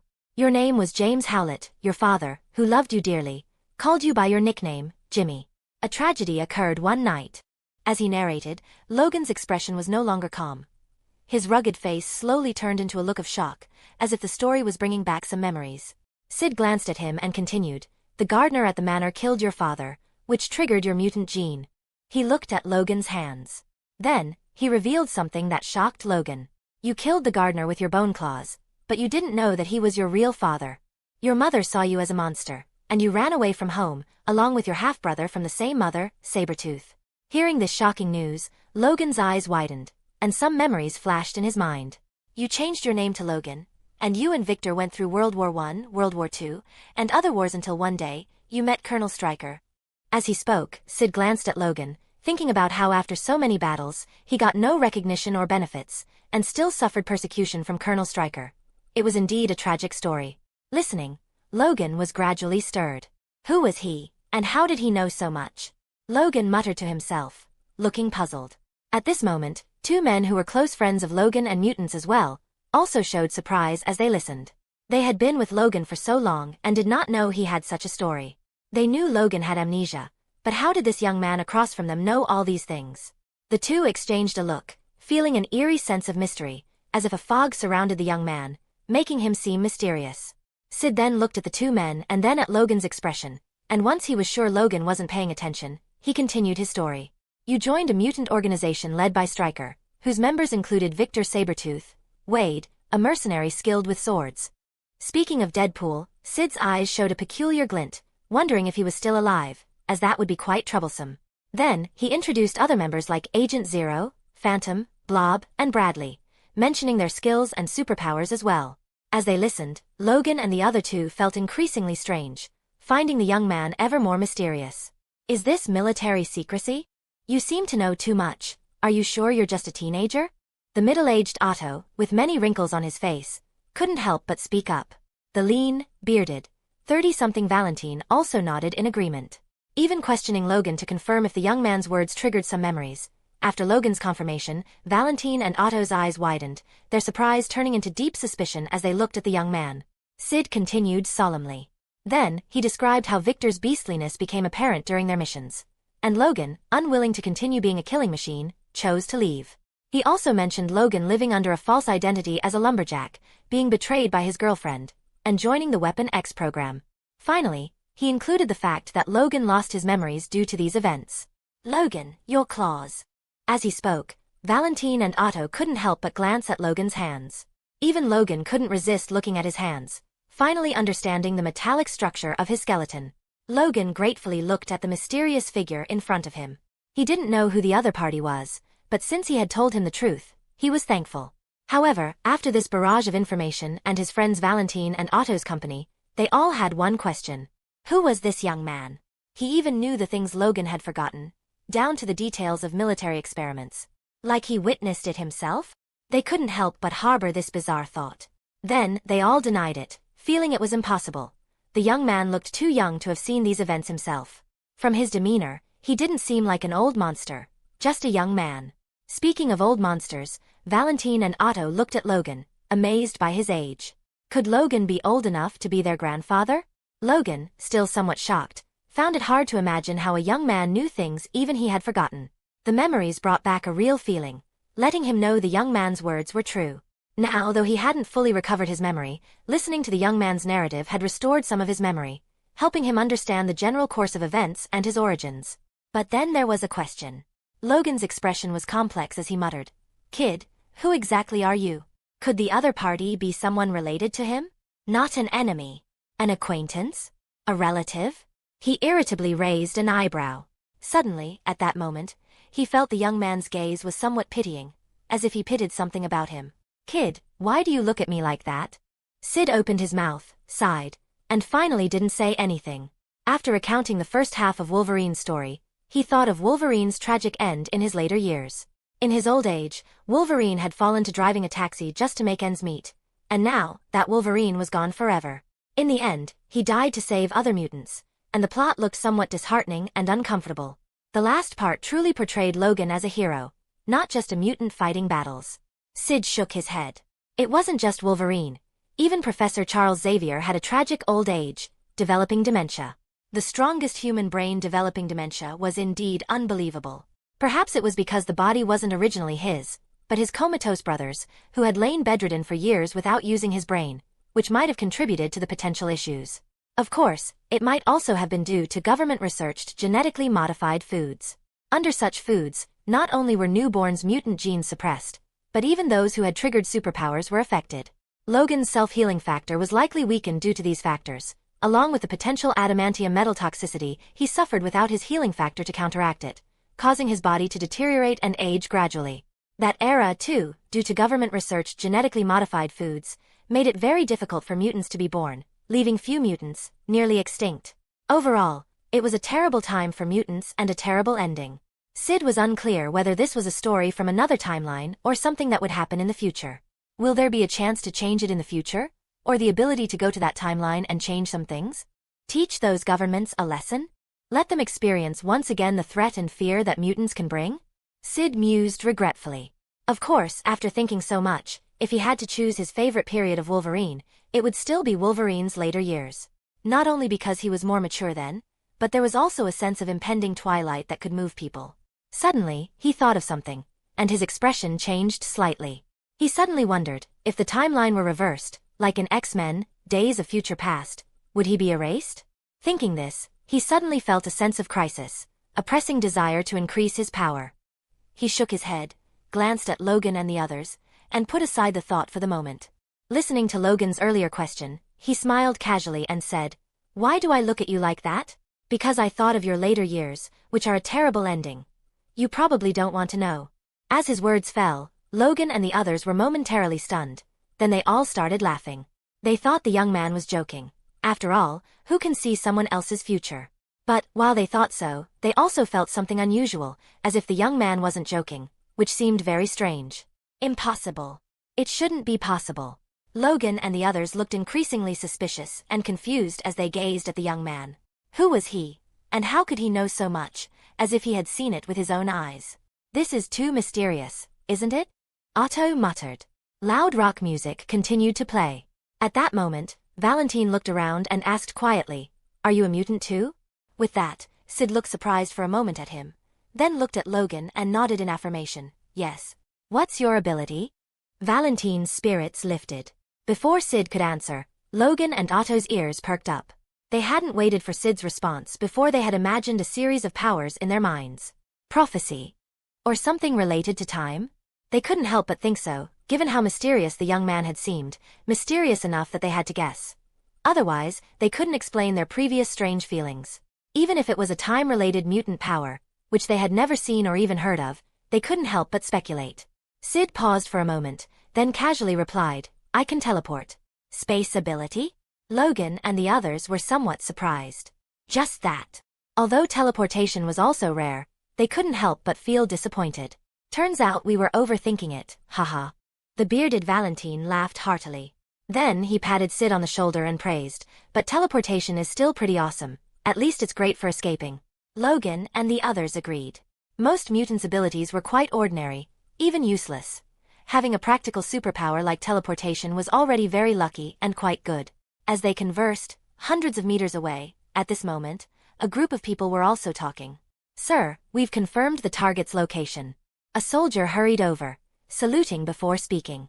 "Have you finally found him?" Captain George, fully armed, showed joy in his eyes. He murmured to himself, "Finally, I've found you." Thinking about how 5 of his team members had died because of that kid not long ago, his eyes uncontrollably flashed with hatred. "You won't escape this time." Looking into the distance, a confident smile appeared on his face. This operation not only had a large number of police officers assisting, but he had also called in many snipers. As soon as that kid showed his face, he would be shot on sight. Not only snipers, but he had also approved 7 Sentinel robots. That kid was definitely doomed. His eyes flashed with a murderous intent, no longer caring about the base leader, Alejandro's orders to capture the vicious kid alive, deciding to kill the ruthless child. As he anticipated the upcoming events, Captain Kenny next to him had a similar expression. Thinking about the boy who had escaped from his base, he still felt shame and rage. Despicable mutant, you can't escape this time. Just as he had initially thought, it would only take a few days to bring that guy back. "Oh? Have you found him?" At this moment, a refreshing female voice came from not far away. A woman wearing a light, slim-fit dress, tall and slender, giving off a light and elegant vibe, radiating a charming allure, carrying professional filming equipment, walked over. "Irina, hello." Kenny and his companion nodded at her. Then, Kenny smiled and said, "We've already locked on the target's location, ready to make a move." "That's good." Carrying the filming equipment, with a group of program staff behind her, Irina smiled faintly. A recent mutant video had gone viral online, attracting widespread attention. Her TV station had also noticed and seized the business opportunity. So, through connections, they approached Kenny, preparing to broadcast the capture of the mutant fugitive live, aiming to earn a surge in viewership. At that moment, the program, through its pre-show hype, had already attracted a lot of attention, with many people discussing it, sitting in front of their viewing devices, eagerly awaiting the start of the live broadcast. Glancing at the number of followers, Irina's face showed a satisfied smile, really looking forward to it. At that moment, many people online began discussing the situation. End of chapter. Chapter 25. Chapter 25. Haha, is it starting? As the preview ads played, numerous viewers were invigorated. Last time that video host couldn't release the sequel, but this time we can finally see it. Yeah, I can finally see the scene where that mutant is caught. It's been keeping me up at night. Everyone, take a guess at when the mutant will be caught. I bet 20 minutes. I think it won't take long, maybe about 10 minutes. From the preview ads they saw, they could tell that this time was of great magnitude, which gave them confidence. Not a single person thought they would lose. They all felt it was only a matter of time before the young mutant was captured. As people eagerly awaited the capture scene to play, some mutant viewers also began to worry. I hope he can get away. They prayed in their hearts, hoping their fellow mutant could successfully escape. At this moment, both Professor X and Magneto noticed the live broadcast. Professor X's face showed concern. Magneto's expression darkened, his disdain for ordinary humans intensifying. No matter what they thought, they had little hope for the young man's safety now. No one knew better than they did about the government's power. With such thorough preparations, it seemed the young man could not escape. Professor X sighed, already considering if he could use his connections to get the young man out. Meanwhile, Magneto contemplated whether to plan another terrorist attack to teach the ordinary humans a lesson. As countless people paid attention to this broadcast, Kenny and his team surrounded the target's location. 30 fully armed soldiers disembarked from an armored vehicle, with some police cars following for escort. As they were about 100 meters from the target, the soldiers prepared while chatting casually. Hey, Raylan, do you think we'll catch the target this time? A handsome soldier hesitantly asked the person next to him. Raylan glanced at him and smiled confidently. Don't worry, we know the target well and have already planned the operation. There's no escape for the target. Before coming, they had watched many videos of the mutant fighting and understood his capabilities well. The think tank had also arranged a comprehensive battle plan. How could they lose? Hearing this, the asking soldier also showed a confident expression. Yes, it's just teleportation and shooting black energy waves. What's so difficult about that? As some soldiers chatted, Captains George and Kenny also conversed in the distance. Captain George suddenly said, "Has number 37's strength increased?" Kenny understood his concern and shook his head, smiling, just as the commander said, "Hiding 2 abilities and part of his strength is already the limit for that kid. He has nothing left to hide. We've already figured out number 37's strength. With such preparation, he can't escape." "That makes sense," Captain George said, relaxing. Kenny continued, "Don't say that we even brought 7 Sentinel robots." He glanced at a few safes nearby, his face confident. Speaking of the Sentinel robots, Captain George looked at the boxes containing the Spider-type Sentinel robots with some doubt. Why didn't we bring the giant Sentinels, but these Spider-type models? In his words, there was a hint of dissatisfaction. Captain Kenny glanced at him speechlessly. You know, giant Sentinel robots cost a fortune? Getting approval for these few was already enough. For capturing number 37, we don't need those Sentinels. These robots are enough to catch him. Hearing this, Captain George nodded. I see. Right, for number 37, these 7 Sentinel robots are enough. At that moment, the beautiful Irina, standing not far away, perked up. Oh, Sentinel robots? I heard they're still under research. You've already produced some finished products? Irina giggled. Just right, let the audience see the Sentinel robots this time. Maybe the ratings will go up. Kenny and the others said nothing, tacitly approving her filming. The video uploaded online previously had indeed made a significant impact. This successful capture would tell everyone that mutants are not so scary and not unbeatable. It was about teaching confidence. That was the main reason they allowed Irina to follow and film. As they arranged the combat site, this operation also attracted much attention from passers-by, who followed curiously and warily at a distance, even using binoculars to watch.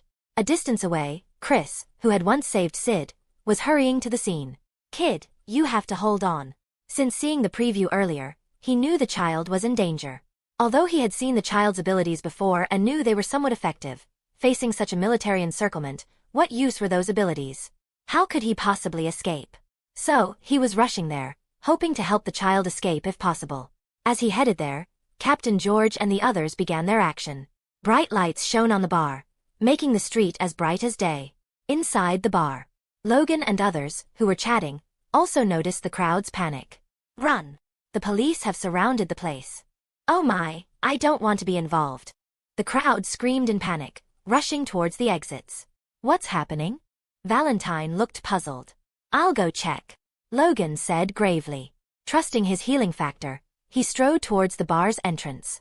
Valentine and Otto exchanged glances, not understanding what was happening, and followed him. Before following, Otto didn't forget to turn and shout at Syd. "Hey, keep up, let's go see together." Watching them leave, Syd's eyes slightly darkened. Unlike Logan and the others, he quickly guessed the reason. It must be those people who have come. He thought about whether to use spatial teleportation to try and escape. A few seconds later, he decided to observe the situation from a distance before considering running. He followed Logan and the others from afar. Just as he approached the entrance, his expression changed slightly when he saw the bright lights surrounding the area, shining from distant vehicle roofs. He saw several police cars and at least dozens of fully armed soldiers, already considering how to safely escape. As he planned his route, Logan and the others saw the outside arrangement and all changed their expressions. What was happening? Such a large force? Beyond their surprise, they also felt a bit guilty, fearing these people were after them. As they pondered individually, Captain George and the others made their move. End of chapter. Chapter 26. Chapter 26. Captain George, holding a megaphone, declared righteously, "Mutant fugitive Kevin, we know you're inside. Come out, we've surrounded the place. You can't escape." George sneered as he spoke, mocking the poor choice of the bar by the fugitive, which provided an environment perfect for their operation. As he shouted, Irina directed the camera crew to start filming. The scene was broadcast live, instantly capturing the attention of countless viewers. Immediately, the audience brimmed with anticipation, eager to see the mutant fugitive battle the police and army, only to be defeated and captured. Watching mutants felt uneasy, sharing a sense of doom. Logan, prepared for combat as he stepped out of the bar, furrowed his brows, realizing they were not the target. Wait. If not them, then who? Kevin? An image flashed through Logan's mind. Otto and his companion had their suspicions, hesitating whether to leave.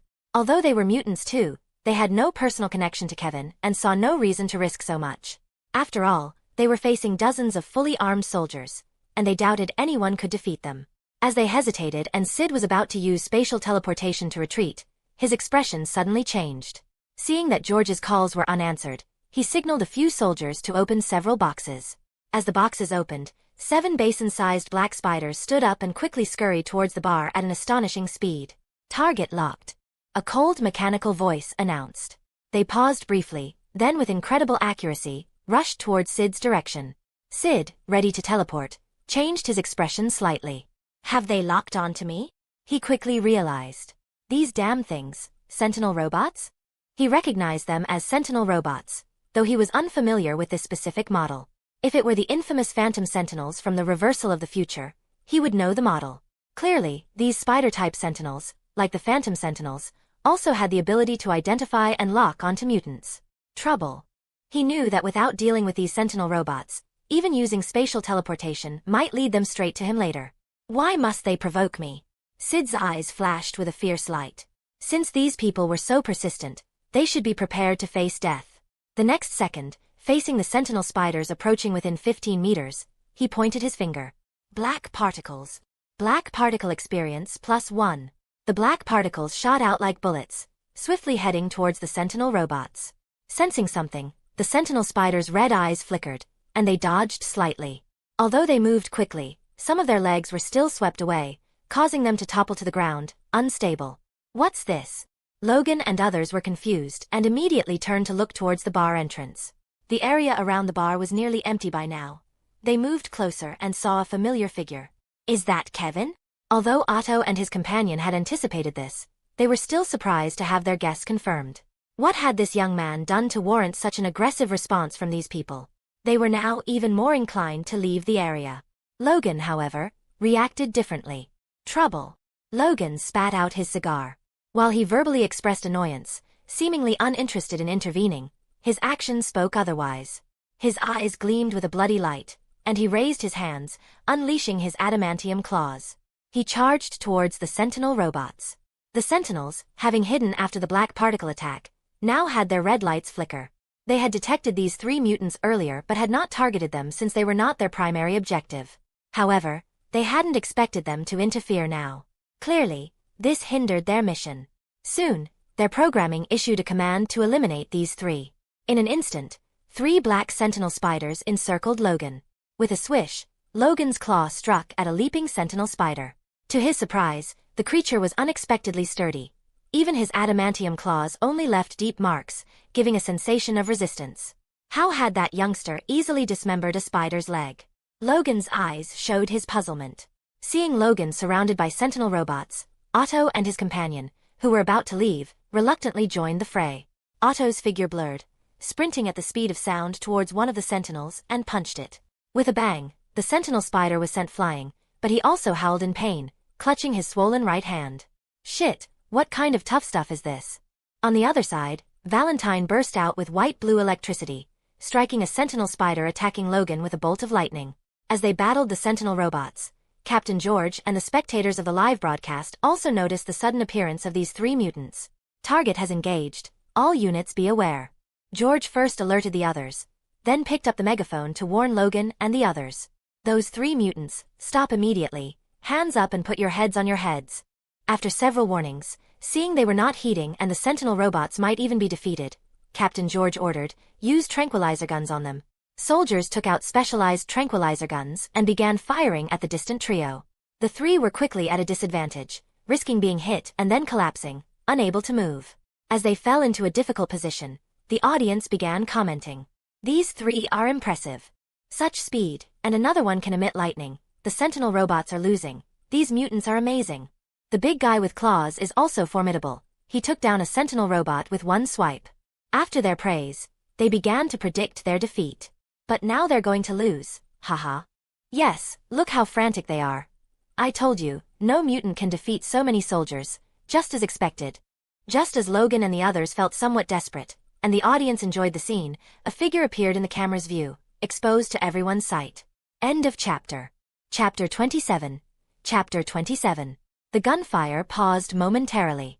At this moment, everyone's attention, from the soldiers firing their guns, to the assisting police officers, and even Captain George and the audience, was captured by the approaching figure. The young man who came forward wore a white short-sleeved shirt and brown shorts, with chestnut brown hair and azure blue eyes. Although most of his face was hidden by a mask, his handsome features were still partly visible. Is this the mutant fugitive? He looks so young. Does he really have the capability to do all that? I'm wondering too. He doesn't look like he has that kind of ability. Audience members who had not seen the video speculated amongst themselves. Watching the scene on their screens, Professor Charles Xavier and Magneto felt the young man's face seemed somewhat familiar, though they couldn't pinpoint where they had seen him before. Although this feeling wasn't new to them, they dismissed it as a mere illusion. Regardless of their thoughts, as mutants themselves, they couldn't help but feel worried for the young man. Why did you come out? Logan, while keeping an eye on the Sentinel spiders, asked with a furrowed brow. Otto and his companion also expressed their concerns, knowing that these people were after him. Why hadn't he run away? With his teleportation abilities, he should have been able to leave, they thought. Staying could not only be unhelpful but might also put them at risk. You all should leave, I'll handle this, Syd said. If you continue to intervene, you'll be in danger. Hearing this, Logan's frown deepened. Listen, kid, don't try to be a hero. You should leave and let us handle this. Although Logan was somewhat surprised that the young man had previously managed to disable a mechanical spider's leg, he still didn't believe that the young man could face so many well-armed opponents. So, at this moment, he was urging him to leave, planning to stay behind himself to buy some time. Then, another voice chimed in. He's right, you should leave. Ha! Heads turned towards the source of the voice. A burly man with a black hood approached with large strides. Go quickly, I'll hold them off, the burly man said with a heavy voice. Looking at Syd, he sighed inwardly. His impression of the young man was still based on their initial encounters. The young man's powers might handle a dozen people, but facing dozens of fully armed soldiers would be difficult. Thus, he too urged the young man to leave. Wolverine Logan and his companions were initially wary, then relaxed. Is he here to help? Seeing their questioning looks, Syd nodded. Although Chris was masked with a black hood, Syd recognized him from his physique and voice. At that moment, Captain George's cold voice came from afar. "None of you will leave today." Following his command, the soldiers resumed shooting. Chris's body emitted a red glow, forming an energy shield that blocked the tranquilizer darts. Then he pulled out a pistol from his waist and started shooting. Bang bang! The soldiers and the group were soon embroiled in a fierce battle. Unfortunately, despite their formidable abilities, facing sentinel robots and the unexpected tranquilizer guns put them at a disadvantage. Valentine even got hit by a tranquilizer dart and quickly collapsed to the ground. The live audience discussed enthusiastically. These mutants are quite powerful, but facing so many soldiers, they seem outmatched now. Haha. They're about to lose, and once they do, that mutant kid hiding behind won't escape either. Captain George and Captain Kenny watched the scene with satisfied smiles. "This is what happens when you oppose us." Captain George sneered. "None of you will escape today." Saying so, he signaled covertly to a nearby soldier. The signaled soldier quietly withdrew from the assault. Suddenly, the sound of a sniper rifle shot echoed through the area. Not good. Logan and the others' expressions changed, and they quickly looked towards the young man. At that moment, both the live audience and those present turned their gaze to the same spot. And then, they were stunned. The young man they thought had been shot was actually standing there unharmed, without a mark on him. How could this be? Could everyone have guessed wrong? Was the bullet not meant for the young man? As they pondered, they saw the hidden sniper shoot again. Bang! The bullet whistled, closing in on its target at a shocking speed. At that moment, all eyes were focused on the young man. And then, they were shocked. The bullet that had been shot suddenly vanished. As confusion and shock permeated the crowd, Syd, the target of the sniper, breathed a sigh of relief. He had set up 2 rebound shields in front of him as soon as he came out, which immediately absorbed the sniper bullet into a void. The audience was puzzled. How did the bullet disappear? Did it miss? As they wondered, Syd said coldly, "Return to sender."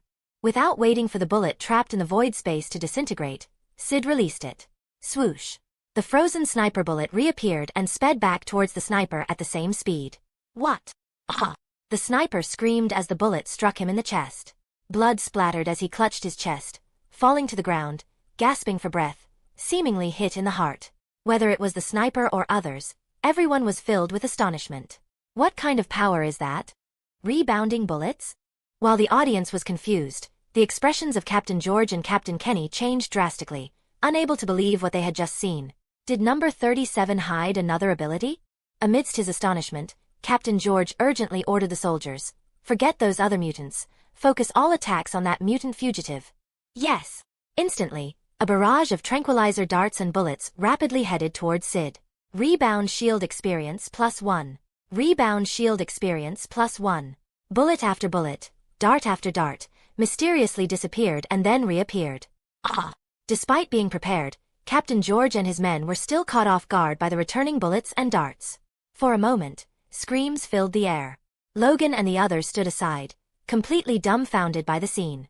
End of chapter. Chapter 28. Chapter 28. Not only the onlookers, but also the audience were left with their mouths agape. Even Magneto and Professor X showed a flicker of surprise in their eyes. Before they could recover from their shock, the young man made his move. His figure vanished from the spot, reappeared 10 meters away, and then disappeared again. In 2 blinks, he was incredibly close to Captain George and his men. "Stop him!" Captain George frowned. The prepared snipers fired towards where the young man might appear next. The remaining 3 sentinel robots also launched an attack. Black particles. Black particle experience +1. To the astonishment of Wolverine, Logan and others, the black particles instantly penetrated the body of a sentinel spider, rendering its unusually tough body ineffective. In a flash of electricity, the sentinel spider convulsed and collapsed to the ground. Spatial transfer experience +1. Spatial transfer experience +1. Black particle experience +1. While dodging, Syd didn't forget to fire black particles towards the distant soldiers. Simultaneously, he used a move he had never shown before. Spiritual light column. Spiritual light column experience +1. A brilliant blue energy column erupted from beneath a soldier. Screams echoed as the soldier was instantly split in 2. The scene gruesomely bloody. "Oh God, help! My heavens!" Cries of horror rose up. Watching his comrade Raylan die horrifically, Herman was stunned. Just moments ago, Raylan had been joking around, confident that the mutant fugitive couldn't escape. Herman muttered to himself, Wasn't it said that this mutant could only absorb sunlight, teleport, and emit black energy waves? What was happening now? First, the ability to rebound bullets, and now this blue energy column. Was this person as easy to deal with as Captain George had said? At that moment, Herman roared inwardly, fear of the young man growing in his heart. What kind of monster is this? To possess so many mutant abilities. Not just him, but Captain George and Captain Kenny were also in disbelief nearby. Not to mention the ease with which the Sentinel robots were destroyed. The kid had hidden more abilities? Captain Kenny, didn't you say he could hide some of his strength, that he had reached his limit? Why does he still have other abilities hidden? Captain George shouted in disbelief. Kenny was equally shocked, murmuring, God, how could he still have hidden strengths? Does number 37 have so many superpowers? He couldn't help but feel perplexed. Nearby, Logan finally understood how the young man had so easily destroyed the robot's legs. What kind of mutant power is this? Otto and Valentine felt similarly shocked. However, what shocked them the most was that this mysterious young man possessed more than one ability. He said he only had teleportation, right? So what are all these? Look at what they had seen. Just in a moment's time, they had witnessed about 4 different superpowers. It's unbelievable. The young man, already mysterious in their minds, had now become even more enigmatic. Beside them, Chris was also feeling mixed emotions. He couldn't believe it. His impression of the young man was still based on when he fought those 10 people. Although he was strong then, he wasn't nearly as powerful as now. When did he become so strong? Do mutants enhance their powers this quickly? And does this kid have too many mutant abilities? Chris wondered. While those on site were stunned, the viewers watching the livestream had diverse thoughts. This mutant is so powerful? Heavens, he's much stronger than the other mutants. They were powerful, but definitely not this strong. One person can withstand a group of soldiers. I think I'm going to have insomnia now. How can someone be this powerful? While ordinary viewers were shocked, watching mutants were equally astounded. This guy is too powerful. Why does he have so many abilities? The mutants were filled with confusion, and also some envy and jealousy. Professor X and Magneto displayed unusual expressions. Professor X saw great potential in the boy, though not as much as in an Omega-level mutant, but still impressive. With some training and mastery of his abilities, he could definitely become a qualified X-Man. As for Magneto, his eyes gleamed with admiration, watching the boy decisively slaughter ordinary humans, liking him more and more, the idea of recruiting him growing stronger in his mind. As they each had their thoughts, Syd in the midst of the battle suddenly called out to Logan and the others, "You guys leave here first. I'll come find you later." Logan and his companions, catching their breath behind cover, were initially startled, then also realized that staying might only hinder the situation. So, they began evacuating, supporting the limp Valentine as they moved away from the fray. Captain George and his men wanted to stop them, but they were too preoccupied with Syd to act effectively. In a short span, Syd had taken down over a dozen men. Number 37. Stop. Captain Kenny shouted grimly. Syd paused, almost laughing out of irritation. Did they really think he would stop after everything they had done? Without hesitation, he fired a black particle towards Kenny. Although Kenny narrowly escaped, the close call left him sweating coldly. Syd frowned slightly, instinctively wanting to use spatial transfer to approach. But before he could act on the impulse, he saw George unbuttoning his shirt to reveal a row of bombs strapped to his chest. Clearly, this was a precaution against Syd's potential spatial transfer attack. If he dared to move closer, George was prepared to detonate the bombs, hoping to take Syd down with him. Syd grimaced. He couldn't risk it. It was uncertain whether the bomb would detonate quicker than his spatial transfer, or if he could outpace George's reaction. If George anticipated the spatial transfer and detonated the bombs early, Syd could run right into an explosion. Syd wasn't willing to gamble with his life. If only the black particles were level 3. Syd sighed. Given that his level 2 black particles had a range of 15 meters, he still couldn't reach George effectively. If the black particles were level 3, the range would certainly increase, and then... Syd pondered deeply, considering even using extra photonic energy stored in his body to enhance the black particles. However, he was uncertain if that would increase their range. Moreover, rather than increasing his expenditure to enhance the black particles, he might as well use the sunburst. End of chapter. Chapter 29. Chapter 29. Last chapter will be uploaded in a few days. When uploading, I'll upload the poll in Patreon. Votes value. Patrons. Hyper supporter equals 30x. Super supporters equals 20x. Supporters equals 10x. Free members equals 3x. Reviews equals 2x. Web novel comment equals 1x.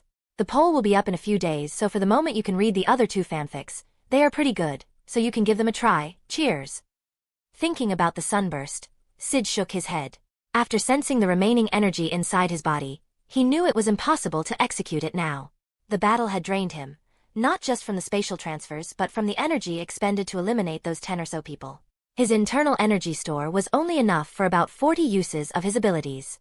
Moreover, it was nighttime, making the execution of Sunburst even more difficult. The last thing he wanted was to attempt it and end up completely drained.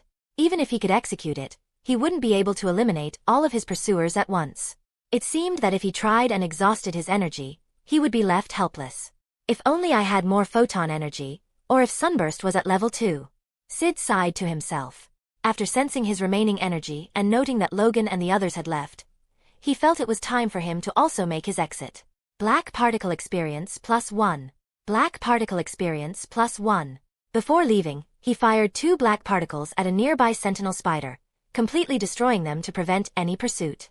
After estimating the leftover photonic energy, he fired another black particle at a man, eliciting a scream. Black particle experience +1. Without waiting for the furious Captain George and his men to react, Syd's figure blurred and vanished from the spot, reappearing 10 meters away.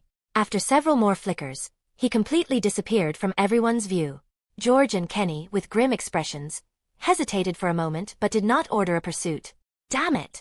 Captain Kenny cursed through gritted teeth. They had let that kid escape again. If it weren't for his hidden abilities, they could have captured him this time. Thinking about these hidden abilities, even he couldn't help but be astonished. Damn, how many abilities does this kid have? He cursed. Captain George felt similarly bewildered, wondering how that kid was so different, possessing so many mutant abilities. I think this time the kid must have reached his limit. George managed a strained smile. Captain Kenny hesitated but eventually nodded, sighing, another failure.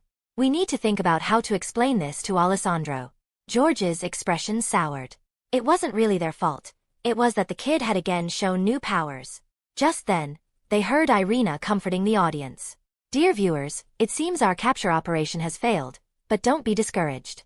That mutant fugitive won't escape for long. After all, he's just one person. How can he contend with the government? It won't be long before he's captured. Irina smiled sweetly, trying to calm the viewers.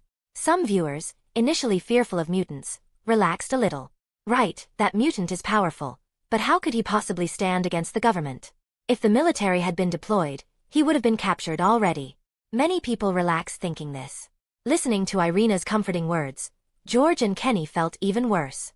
A good operation to capture a mutant and show that mutants weren't that scary had turned into this? Now, wasn't it blatantly telling everyone that mutants are terrifying? That they couldn't defeat a mutant? Thankfully, Irina's final words salvaged some dignity for them, and they too felt it made sense. After all, how could one person escape their grasp? Though they hadn't captured him now, he would surely be caught eventually. Some mutants watching the live stream, initially happy for their fellow mutants' escape, felt a twinge of worry at these words. Professor X and Magneto had different thoughts now. Professor X wondered if they could find the boy and hide him to avoid the storm, while Magneto thought about going to meet him and teach the humans a lesson. Spatial transfer experience +1. After escaping the area, Syd breathed a sigh of relief. I'll let you off this time. Thinking about the 2 leaders, a glint flashed in his eyes. Then, sensing his nearly depleted photonic energy, his face showed a hint of helplessness. The energy inside him was still insufficient. Otherwise, he could have resolved those people completely. This time, their heavy losses should buy me some development time. Syd looked forward to the daylight, eager to continue practicing his abilities, aiming to level up Sunburst to level 2 and the black particles and other abilities to level 3. By then, if he encountered those people again, he wouldn't even need to run. He could easily defeat them. Just as he was filled with anticipation, Syd paused, remembering Logan and the others who had fled. Where did they escape to? After thinking for a while, he decided to head towards Chris's house. 40 minutes later, he heard a call from a distance. Hey Kevin, over here. Otto called out from afar. Syd looked closely and saw a man waving at him in the distance. Logan and the others were also there. Dragging his tired body, Syd quickly ran over. Follow me. Otto led him towards a manhole cover near a sewer entrance, opened it, and climbed down first, followed by Logan and the others. Syd hesitated for a moment before covering the manhole and slowly climbing down. Just a short way down, he was surprised to find a whole different world below. In the dim, damp environment, a makeshift dwelling was set up not far away. Otto looked at Valentine and said, "We built this a while back, originally as a place to stay in case we needed to escape." He paused, then laughed wryly, "But now it's just as well, it's coming in handy." After introducing the place, including Otto, everyone looked at Syd with astonishment. "Who exactly are you?" Valentine, who had regained some consciousness, couldn't help but ask. Logan appeared amazed. Otto and Chris, too, looked at him with a strange expression, viewing him differently. Syd didn't know how to respond.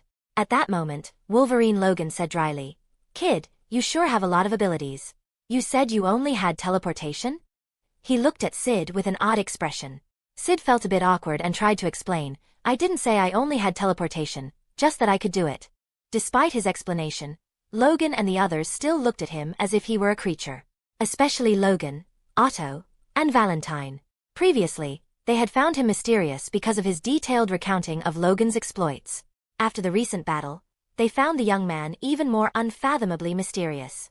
They were all curious about his identity, origins, and abilities. Then Chris, who had been silent, spoke up. "Is this what you meant by hiding a bit of your power? From the time we met until now, you've shown nearly 6 abilities. Does that mean you have at least 6 abilities?" "What?" Logan and the others, who thought they knew the young man well, were utterly dumbfounded. 6 abilities? Not just what they had seen before but others hidden as well? Their expressions changed, and they were even more shocked. Who exactly was this young man? Why did he know so many secrets? As a mutant, how could he have so many abilities? At that moment, a string of questions popped into their minds. Syd didn't know how to answer, so he simply repeated something he had told Chris before. "As a mutant, I must be cautious, so I hid some of my abilities." "That's just a bit?" Chris asked incredulously, scratching his head. "You kid." Suddenly he asked, "Kid, are you hiding anything else? What level mutant are you? Level 3 or 4? Not just him, but even Logan couldn't help but wonder. As for level 5, they didn't even consider that possibility. Syd coughed awkwardly, unsure how to respond. He changed the subject. "How long do you plan to stay here?" Looking around at the poor environment, Otto replied, "We'll wait until things calm down outside before we can leave. It should take a few days. It's too dangerous to go out now." Logan and the others nodded. Hearing this, Syd glanced at them and then said, "I might leave here tomorrow." "What? You're crazy!" Otto exclaimed in shock. "Aren't you afraid of being caught if you go out like this?" "Listen, kid." Wolverine Logan also couldn't help but interject, wanting to persuade him. Before he could finish, Syd said, "Staying here makes no sense for me. Even if I don't leave, those people will find this place soon. And they're after me, not you. It's better for you if I leave." Of course, the most important reason was that the place was too dark. Without sunlight, how could he enhance his powers? If he really stayed here without improving his powers, that would truly be courting death. After some persuasion, seeing that his mind was made up, they could only look at him with complex expressions. Time passed quickly, and soon it was the next day. Absorbing the little sunlight that came through the manhole, Syd's energy began to recover. 10 minutes later, nodding at Logan and the others, Syd's figure blurred and vanished from the sewer. Watching his figure disappear, the others showed a trace of concern. After yesterday's events, the pursuit of Kevin would definitely intensify, and they wondered if he could evade capture. In a secluded alley, Syd's figure suddenly appeared. Quickly scanning the surroundings to ensure no one else was around, he hurriedly left the area. As he searched for a new hiding place, he saw how extensive their power was. On the streets, people were stationed at regular intervals, seemingly looking for suspicious individuals. Syd frowned, opting to rely on spatial transfers to move around. Spatial transfer experience +1. Spatial transfer experience +1. After nearly half an hour, he found a secluded spot that was also sunlit. Once his energy was fully restored, he heard the long-awaited notification sound. Photon energy +1. Photon energy +1. Photon energy +1. Taking advantage of the time to collect light energy, Syd experimented with some things. Rebound shield experience +1. Rebound shield experience +1. In the blink of an eye, 2 invisible rebound shields appeared around him. When Syd tried to summon a third rebound shield, he frowned. Failed. He had a feeling that a third rebound shield might require the rebound shield to be at level 3. I originally thought about deploying several rebound shields to completely protect myself, but it seems I was thinking too much. After testing the rebound shield, he focused on his other abilities. Soon, his attention was drawn to Sunburst. Ability: Sunburst, 23 out of 100, level 1. First, I'll level up Sunburst to level 2, then raise the black particles to level 3. By then, the range of Sunburst and the range of the black particles should both be enhanced. The next second, a dazzling light appeared on him, accompanied by the notification sound. Sunburst experience +1. Sunburst experience +1. Sunburst experience +1. As Syd worked hard to enhance his abilities, at base 23, after dealing with the wounded and having a sleepless night, George and another person nervously knocked on the office door of the base commander, Alessandro. "Come in." Alessandro's deep voice sounded. Captain George and the other person entered tentatively, startled by the intense gaze of Commander Alessandro staring at them as they walked in. Sitting in his chair, dressed in a black and white suit and with a slicked-back hairdo, Alessandro looked grim and sharp-eyed as he eyed the two men entering. "Failed again?" he asked darkly. Captain George and his companion took a deep breath, reluctantly nodding. "You two are really useless. With so many people, you can't even catch a simple number 37. Do you know how many calls I've received about this? You two are incompetent." Alessandro angrily slammed his desk and threw a water cup at them. Bang! The water cup struck George, causing him great pain, but he dared not make a sound. Seeing the commander's anger slightly appeased, Captain Kenny hurriedly explained the situation. "Commander, there's something very wrong with number 37. Alessandro signaled him to continue. Captain Kenny quickly summarized the battle and mentioned the enhancement of number 37's abilities, even revealing that he had displayed 2 additional mutant powers. "What did you say?" Alessandro's face showed a look of shock. End of chapter. Chapter 30. Chapter 30. The poll is up. Vote for your favorite fanfic, and the winner gets picked up. The fanfics are: starting as a Class 5 mutant. Hogwarts. I really am a model wizard. Marvel. I summon heroes from various worlds. The poll will only last till the end of Sunday. Votes value. P at Trians. Hyper supporter equals 30x. Super supporters equals 20x. Supporters equals 10x. Free members equals 3x. Web novel reviews equals 1x. Are you sure? Alexandro asked in surprise and doubt. Positive. Captain Kenny nodded solemnly. Number 37 indeed has acquired 2 new abilities. One can reflect bullets, and the other can emit a blue energy beam. Upon hearing this, Alexandro stroked his neatly trimmed beard, murmuring in surprise and suspicion. That kid, could he have been hiding his strength and abilities? Although he thought so, he still felt something was amiss. No. His range of mutant abilities is still too vast. He had considered whether these abilities might be derivatives of a single mutant ability, like psychic powers giving rise to telepathy and mind control. However, the abilities that the kid had shown didn't seem related at all. Let's just assume that the kid has mutated. Gaining several abilities isn't that big of a deal. After all, the kid had many abilities, but none particularly strong. Even if he had many, what difference would it make? In Alexandro's eyes, as long as he was willing to pay the price, he could easily take care of that kid. Not a significant threat. Unable to figure it out, Alexandro didn't dwell on it. His gaze sternly settling on George and another man, he said, "This doesn't change the fact that you failed again. This time, you didn't just fail to capture him. You also lost a lot of men." Hearing this, Captain Kenny knew they would likely face punishment and hurriedly said, "Commander Alexandro, please give us one more chance. I have already tested his limits. I am sure I can catch him next time."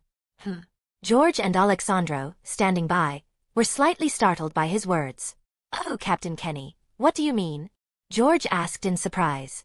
Noticing their gaze, Captain Kenny smiled slightly, saying, "I didn't understand when number 37 escaped before, but now I've figured it out. At that time, number 37 took down almost half of our men. With his abilities, it wouldn't have been hard to take down the rest." Yet, the kid didn't continue. Instead, he left. With a laugh, he added, "You mean?" George, catching on, his eyes lit up. Captain Kenny affirmed, "Yes, I suspect that the kid had reached his limit and couldn't sustain his abilities any longer." Considering this, George and Alexandro thought it over and agreed. Indeed, judging by the kid's decisive attitude in killing before, if he could have continued, he would not have spared the remaining men and would have killed them on the spot. That is to say, he had probably reached his limit at that moment, which forced him to retreat. You mean? Alexandro frowned slightly. Captain Kenny affirmed, just send more people next time to encircle him, and number 37 definitely won't escape. Having tested the kid's limits, plan it out, and he won't get away even if he had wings. Alexandro, seeing the logic, hesitated for a moment before deciding to give them another chance. He nodded his head. Seeing his agreement, Captain Kenny and George breathed a sigh of relief. Just then, George suddenly thought of something and asked, Commander, could we request a few giant sentinel robots? Captain Kenny also brightened up at the idea. Alexandro shook his head. The giant sentinel robots are still in development. Some critical aspects haven't been breakthrough yet. We don't even have a finished product. George and the other were a bit disappointed. Looking at them, knowing they were somewhat unsure and wanted to secure some leverage, he instructed, this time, you'll head to base 2, call on a mutant known as Hound. He can help you locate number 37. Also, number 1 and number 5 will be joining you this time. As he mentioned number 1 and number 5, his face couldn't help but show pride. George and the other were stunned. Hearing the name Hound, they knew what abilities that mutant had, and they were not surprised. But number 1 and number 5 stunned them. Thinking of number 1 and number 5, their eyes showed both awe and fear. Number 5 with super speed self-healing, energy bursts. Number 1 with metal body, enhanced strength, heightened senses, pulse interference. These two were monsters, humanoid weapons. Monsters born from their base's research. From the numbers alone, the strength these two possessed was far more terrifying compared to number 37. Initially, Kenny had assessed that compared to number 37, these two were the true mutants, possessing fearsome power. Moreover, number 1 was known as the mutant nemesis. His pulse interference not only made electronic devices malfunction in his presence but also disrupted mutants' abilities, rendering them ineffective. So far, they had never encountered a mutant who wasn't affected by his interference. With him around, even if number 37 tried to run, he wouldn't get far. Facing him, his abilities would be neutralized on contact. Without his powers, number 37 would be just a regular person. How could he resist then? Realizing this, Kenny and the other couldn't help but show confident smiles. Captain Kenny praised, compared to number 1 and number 5, number 37 is really nothing. With them, we absolutely cannot fail. He couldn't even imagine failing, not just considering the pulse interference, but even the sheer power of number 1 and number 5 alone wasn't something number 37 could handle. Number 37 took some time just to deal with a dozen men, whereas number 1 and number 5 could probably dispose of them neatly within a minute. And now that they had tested the kids' limits and had number 1 and number 5 on their side, how could they lose? Captain Kenny couldn't see how. Before dismissing the two, Alexandro also approved 5 sentinel spiders for assistance in the capture.